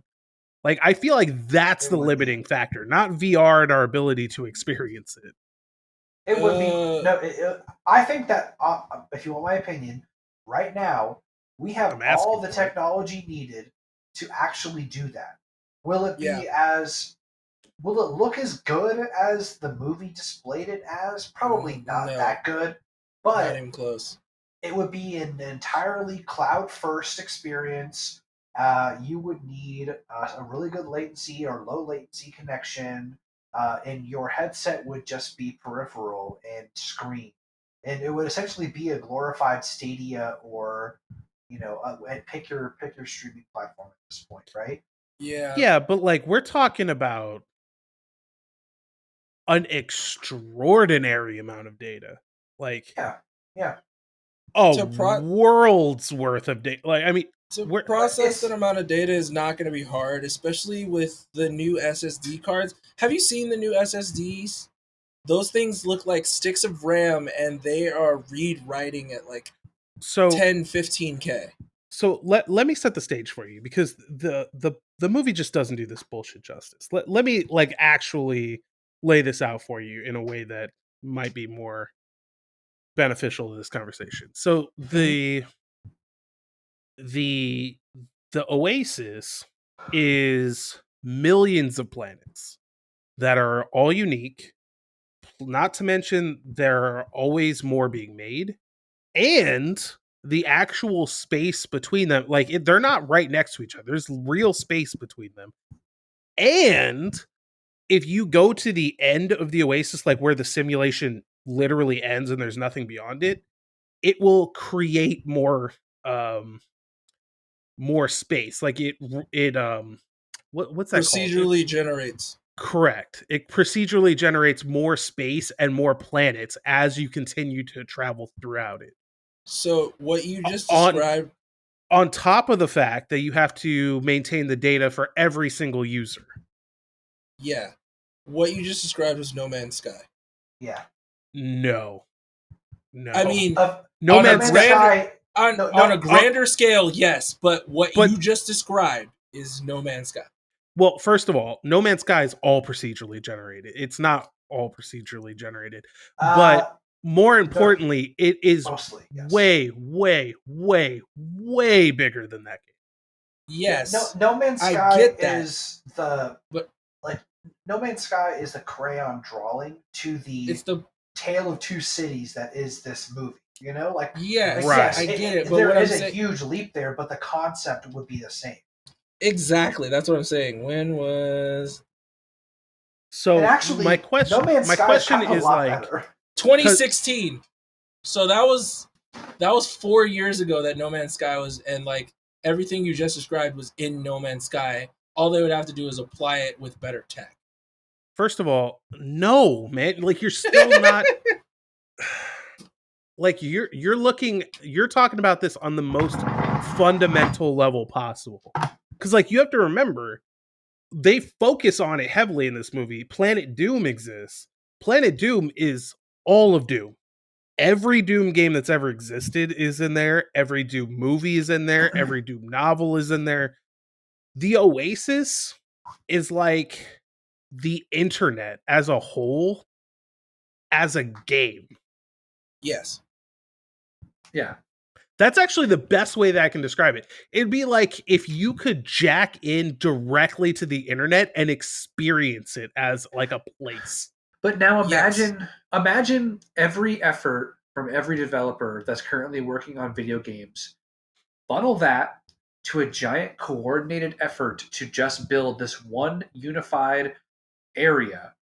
Right? It has its own standards. They all work off the same standards. It has one direction under one, goal for all of them to work towards. It's not unreasonable. It'll take a shit ton amount of time. It's what's unreasonable is that two guys really did it. That's unreasonable. But No, actually, it was more. If It was no more other one games- guy did it, and then the other guy handled the business behind it. yeah, That's super inaccurate. Og, Kira, and Halliday all did it together. Like they were equal partisans. Yeah, so Not, that's not I'm they would have speaking done from what- the movie. That's not true in the movie either, though. Like that interaction that they have is basically Og being like, "The fuck are you talking about, man? Like you didn't do fine, whatever, Halliday. You did it all yourself. I'm sorry, Your Highness." And No- that's how he loses him as a friend because he's finally just like, you know what? Fuck it, man. You do whatever you want. No, because that exchange, the way that I remember that exchange is, we built this game. He's like, no, I built this game, and then he quips back as like, yeah, you're right, you built the game, but someone has to handle the business behind it. That's the only quip the exchange about them talking about the game and who made it in that exchange. That's what I remember.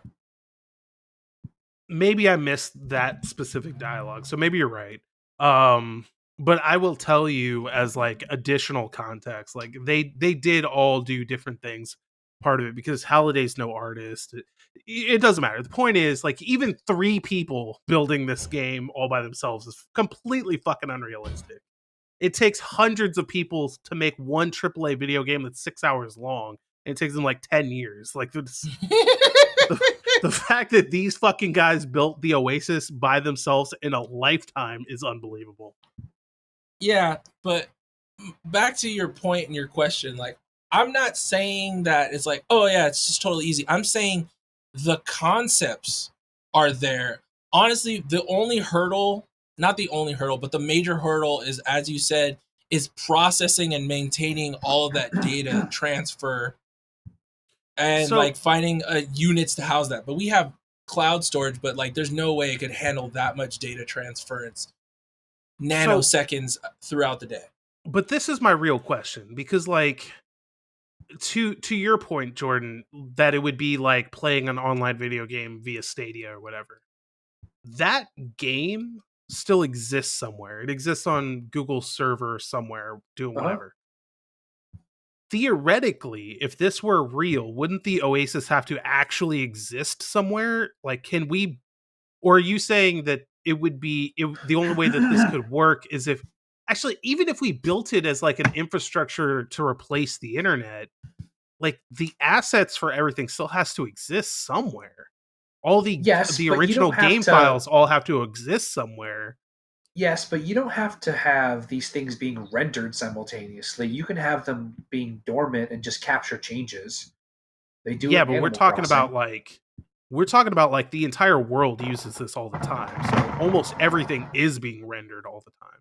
Yeah, and that's fine. But like, what the problem is that all of this scales infinitely. It's as many computers as you can throw at it. So they would quickly build infrastructure, and also the difference is that this would be built. This one game would be built with very direct and specific APIs for very direct and specific hardware. So it wouldn't be like, it's kind of the advantage that Apple gets with their hardware is under spec, but the performance usually is better because they can code so much closer to the hardware because it's always going to be consistent. So that's what would happen with this game is that it would speak in a language directly to the hardware itself and allow a level of optimization that we just don't have right now or we don't experience in the games that we play. So there's a lot of other things that can happen that would make it a lot easier. Like it would be its own standards. There would be careers out of just learning the programming language for this. There would be jobs for just individual parts of it. Like it would be so targeted and so focused that they could make it happen, and it could happen. Not it wouldn't look as good as the movie made it look, right?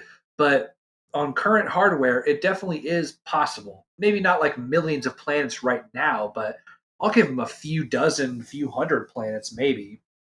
And then like procedurally generate the stuff that doesn't necessarily matter, like foliage or live animals or rock formations, things like that. Things that just need to be procedurally generated once they're experienced at first, and then can live statically throughout the rest of the world once mapped.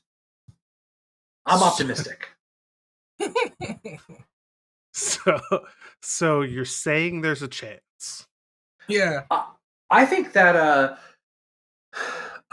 like look at Flight Sim, Microsoft Flight Sim. Like they wrote an AI program to really flesh out a lot of the satellite images there, and like you can fly and look at really detailed 3D environments that were just pictures before, and they used AI programming to actually build that out. So there's a lot of options you have with stuff like this. There really is a lot of options. It's just the whole world would have to commit to this is the game that we play. That's like that just would be it. Maybe inside of the Oasis, developers can create their own worlds or instances for different unique games, but it doesn't seem like that's what was going on. It seems like it was all curated for them. There wasn't any like I don't know, like it was you get what you get, but it is vast. I'm not sure in the book if there's like other developers that do, indie parts of the Oasis. So yeah, like essentially the Oasis is basically like it's just like a platform. And so the individual planets can be made by like let's just say there's actually let's use bigger examples. So like let's say that the Oasis launched tomorrow and takes over the world and everybody wants to play the Oasis. Then like Microsoft, Sony, Nintendo can come back and they can be like, okay, well here's our Mario planet and you can play Mario over here. I mean it's Nintendo, so you can play each Mario game one time for $60, and then if you want to play it again, it's $60. But realistic devs can do the same thing, and like they can charge you to play, they can make it free to play, whatever, like they can monetize it however they want. The Oasis itself is monetized off of taking little cuts of the individual transactions within it, so people can do whatever the fuck they want. It's totally open platform. Okay, yeah, so that's the best way to describe it. It's just a platform to generate a 3D world, but you could have individuals or other companies put their own assets in the world. Like they would probably buy areas, right? So like, Exactly. we want to own this many square miles of this planet that's a part of the Oasis platform, and then we're going to put our own assets or do whatever we want into this area. Which is a great idea. Super, super cool. Yeah, like if somebody could actually do this, like it could literally take over the world. I mean, I think it'll happen. I think what will probably happen first is we'll try and map our own world first, and we'll have like a 1-to-1 representation, and then we'll have like, you want to play GTA, but like, in really New York City, or just different things like that. I don't know. Yeah, no, and that's a thing too. So like that's the other thing that's fucking wild to me is like one of the planets in the Oasis is a place called E-Earth, which is a literal 1-to-1 remapping of the entire planet. Awesome. And they actually did that for every known planet. So like you can just go visit a place. And granularly too. So like if you want to go to James Halliday's house, okay, go do it. It's right there. Like inside and everything. Which creates some like privacy issues, I feel like, but nah. I think they talk about it to some degree, like you can like prevent your house from going in there or whatever, but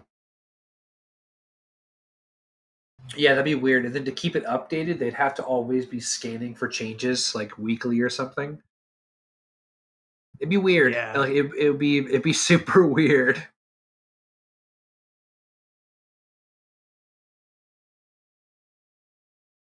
Be like, hey, well, you changed your wall color in your home. Yeah. Oh, I saw it on the Oasis. I almost feel like the biggest hindrance to something like this is the unbelievable like rights issues you would have to work through. Yeah. It would have to just be open.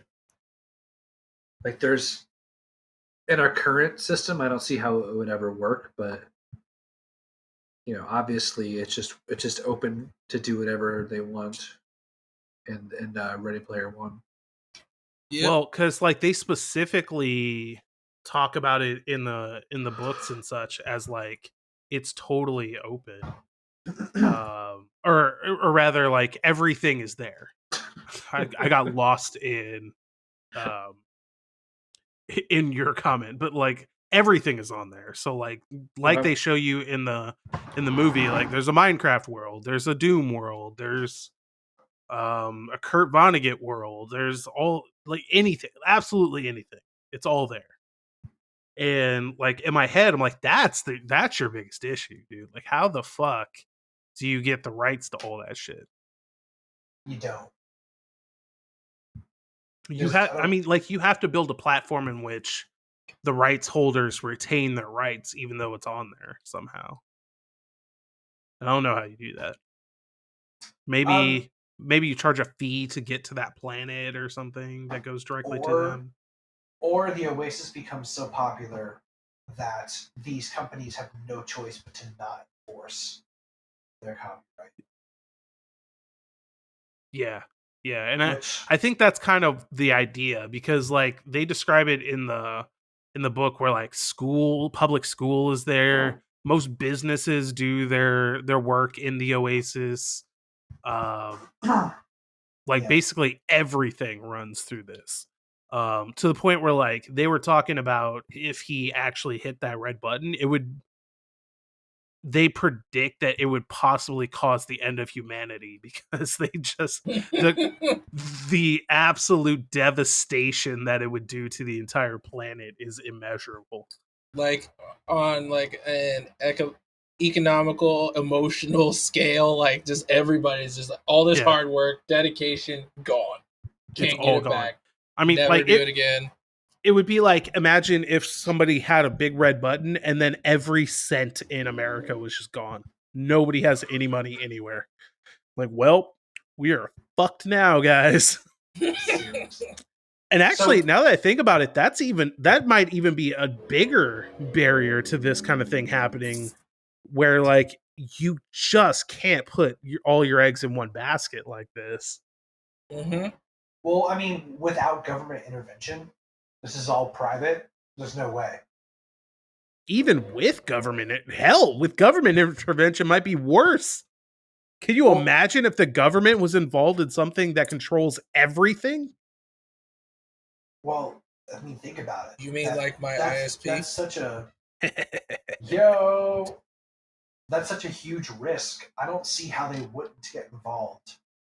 No, I agree with you on that front. I'm just saying, like, if the government is in control in some way, that's potentially even worse. But So- no, I mean, like, just the idea that there's this one thing owned by a private company that has that much power is That siphons everything from day-to-day occurrences through it. Yeah. like, there's no way, dude. Like that company would be so unbelievably powerful that they would just put everybody else out of business. Mm-hmm.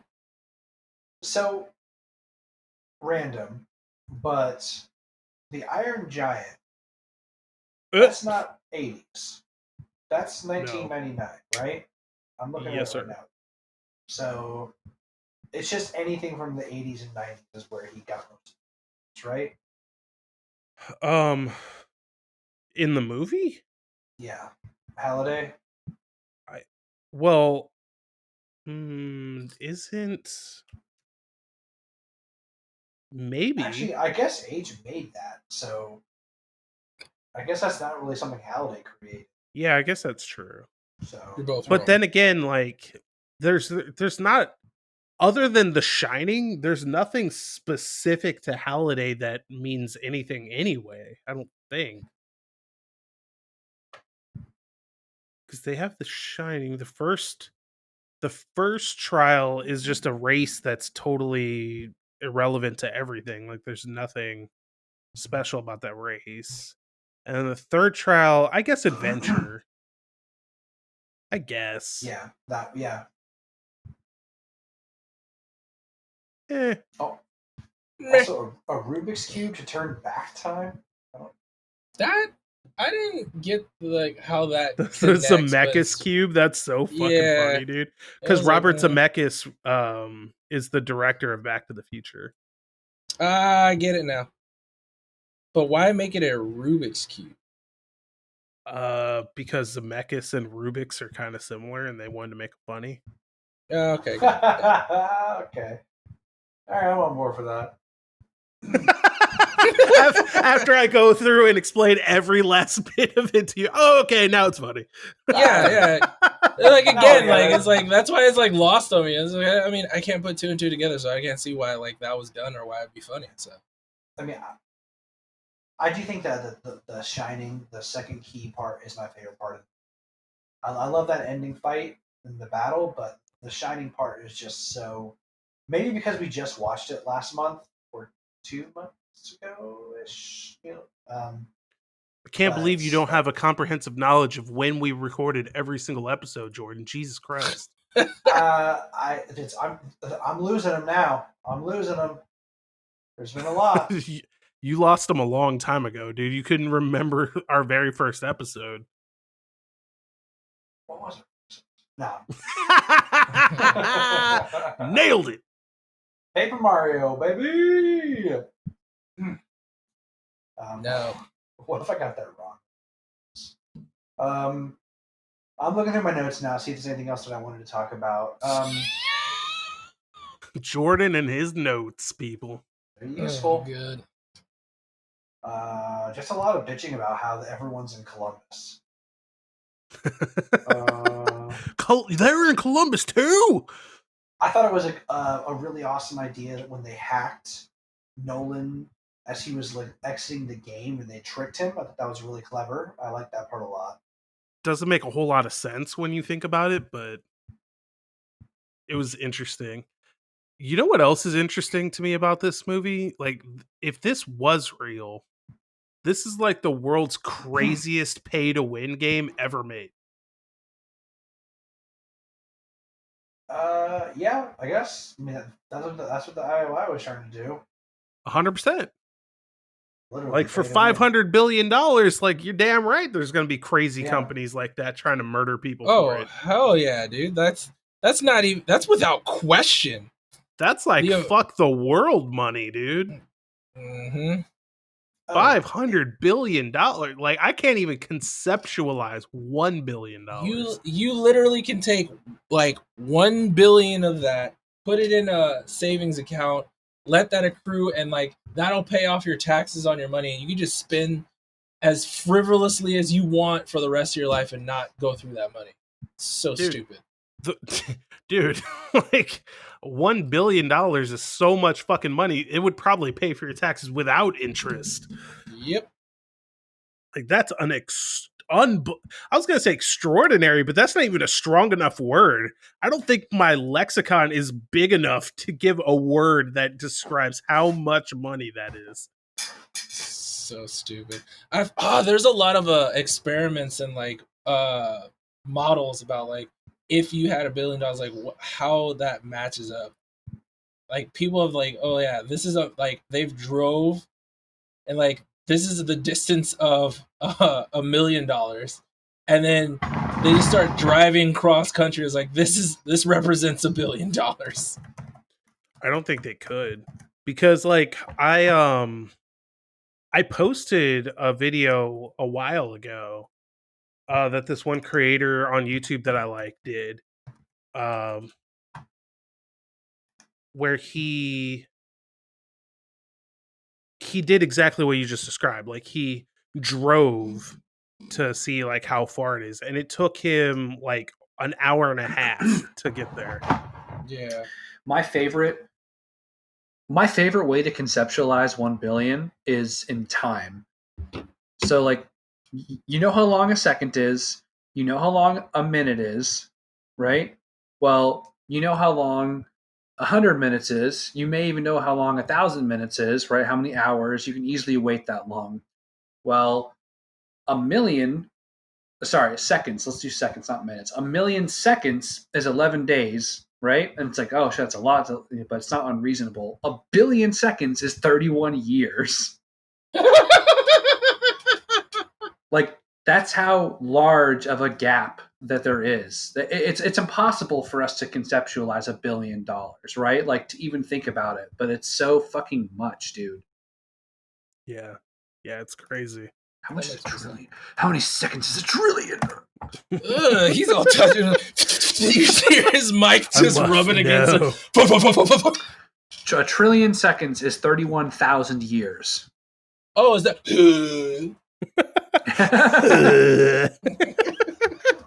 Yeah, so it goes 12. It goes 12 days for 1,000,000, 31 years for 1 billion, and then 31,000 years for a trillion.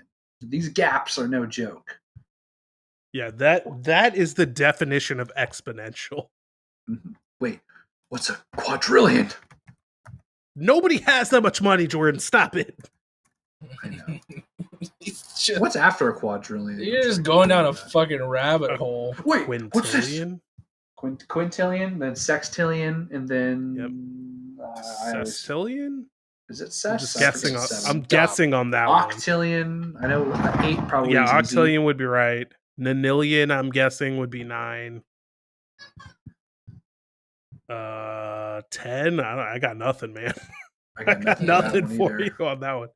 Yeah, but we're going down a rabbit hole now. What else is in that book of Jordan's notes? Oh, a decillion. Okay. I like that they specifically mentioned that you could climb Mount Everest with Batman. I thought that was fucking hilarious. Yeah. That's a great example of what I was talking about, of how everything is fucking in the Oasis. Like it's just I guess my go ahead. I was just gonna say the entire Mount Everest is in there, and Batman is in there. Like that's like all you need to know. It's crazy how much shit is in there. I guess my last question for someone who actually read the book, Does that egg do anything, or is it just a trophy? The egg itself is just an egg. Okay, so it's just literally like just a trophy. Well, I mean, it has more significance in the second book, but as far as the original story is concerned, yeah, it's just a manifestation of the fact that he found the quote unquote Easter egg. Now he does get several prizes on top of the $500 billion and control of the largest company on the planet. Not the least of which is an artifact called Anorak's robes, which makes him completely invulnerable, invincible, omnipresent, and gives him access to a room that nobody who isn't wearing the one-of-a-kind Anorak's robes can enter. So, I mean, a couple of little perks.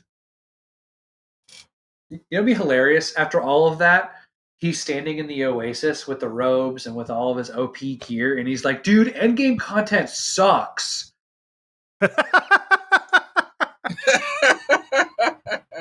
That's how I felt in World of Warcraft, actually. You know what's funny about that is, like, that's kind of the starting point of the second book. Like, it's been like 3 to 5 years since he won the contest or whatever, and people are just trolling him online, and he's like pissed off and shit. So he just like teleports to them, invisible and undetectable, murks them in a PvP zone, and warps away. And like that's just his day in, day out routine. Until, oh my god, I know, like, it's fucking awful. And then that new headset that I was telling you about comes on the scene where he can like.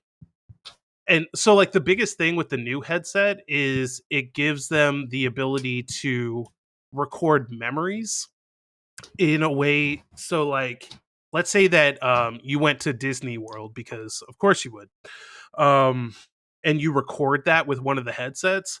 I can then download the file of your memory of that experience and relive it as if I was you, exactly how you felt, saw, heard, smelled, tasted the experience. Hey, we're gonna see that in Cyberpunk. Yeah, so like crazy shit like that, but like he gets hardcore addicted to doing that. Like he tries like drugs that way. Yeah, so he starts like doing drugs with no addictive ramifications and smanging it to random women just because he can, and like all kinds of crazy shit. Oh shit, he didn't end up with Artemis? Yeah, with Artemis. You're ruining the book, Dean. I didn't say all that. Well, that's all my notes have for me. I like the movie. We reached the end of Jordan's notes. We've reached the end of the notes, everybody. You know what that means? We're coming to an end. But I like the movie a lot. I thought it was a lot of fun. I saw, I'm sure I can go watch it 2 more times and still see little Easter eggs and little things in there.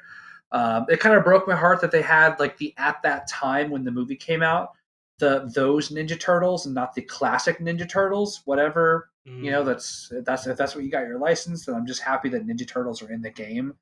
But dude, those fucking Battletoads were all over this movie. By the way, they were leading the charge. I was like, why are the Battletoads fucking everywhere in this movie? Dude, that was a meme back then, man. Like that was right when this movie came out, like they were the meme. Call up GameStop, ask for Battletoads.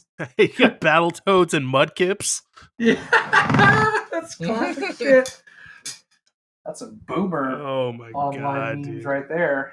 I also love that he's like, I watch Artemis's Twitch stream all the time. I was like, oh, that's gonna be a dated reference one day. Yeah, not yet.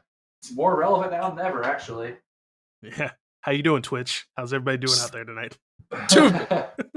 Well, gentlemen, do you have any final thoughts before we wrap up this week's episode on Ready Player One? Read the book, you son of a bitch. Was that a comment to yourself? Yes, that was definitely a comment to myself. I think I would definitely read the book, actually. Read the book. I think I would. I cuss at myself all the time and call myself a son of a bitch routinely. Do you guys have Amazon Prime? Prime! Yes. Because I'm pretty sure that I can just loan you the audiobook through Audible. Okay. I mean, we'll talk about it. We'll see. That's Jordan for I'm not going to read it, dude. Don't even bother. You know me very well. I'm not good with audiobooks. The only audiobook that I've ever actually sat through and listened was the fourth Harry Potter book on a field trip one time. But that was back. I bought the audiobook of the fourth Harry Potter book when I was really young, and I listened to it on a road trip. I bought the audiobook in a Cracker Barrel. It was a CD and everything. This was years and years ago. I was like Good 10. old country store, man. Yeah, good old country store with good old blasphemous Harry Potter audiobook. That's all I got. That's all I Touch got. it, feel it, smell it, love it. Taste it! And as always, before we go, remember that you can catch the show live every week on Twitch, an entire week before it goes live on all other feeds, as well as submit your questions and comments for us to read live on the show. If you listen to this after the fact, follow us and leave a review on your service of choice. And don't forget that you can chat with us anytime over in our Discord server. You can find all the relevant links below. And as always, have fun out there, guys.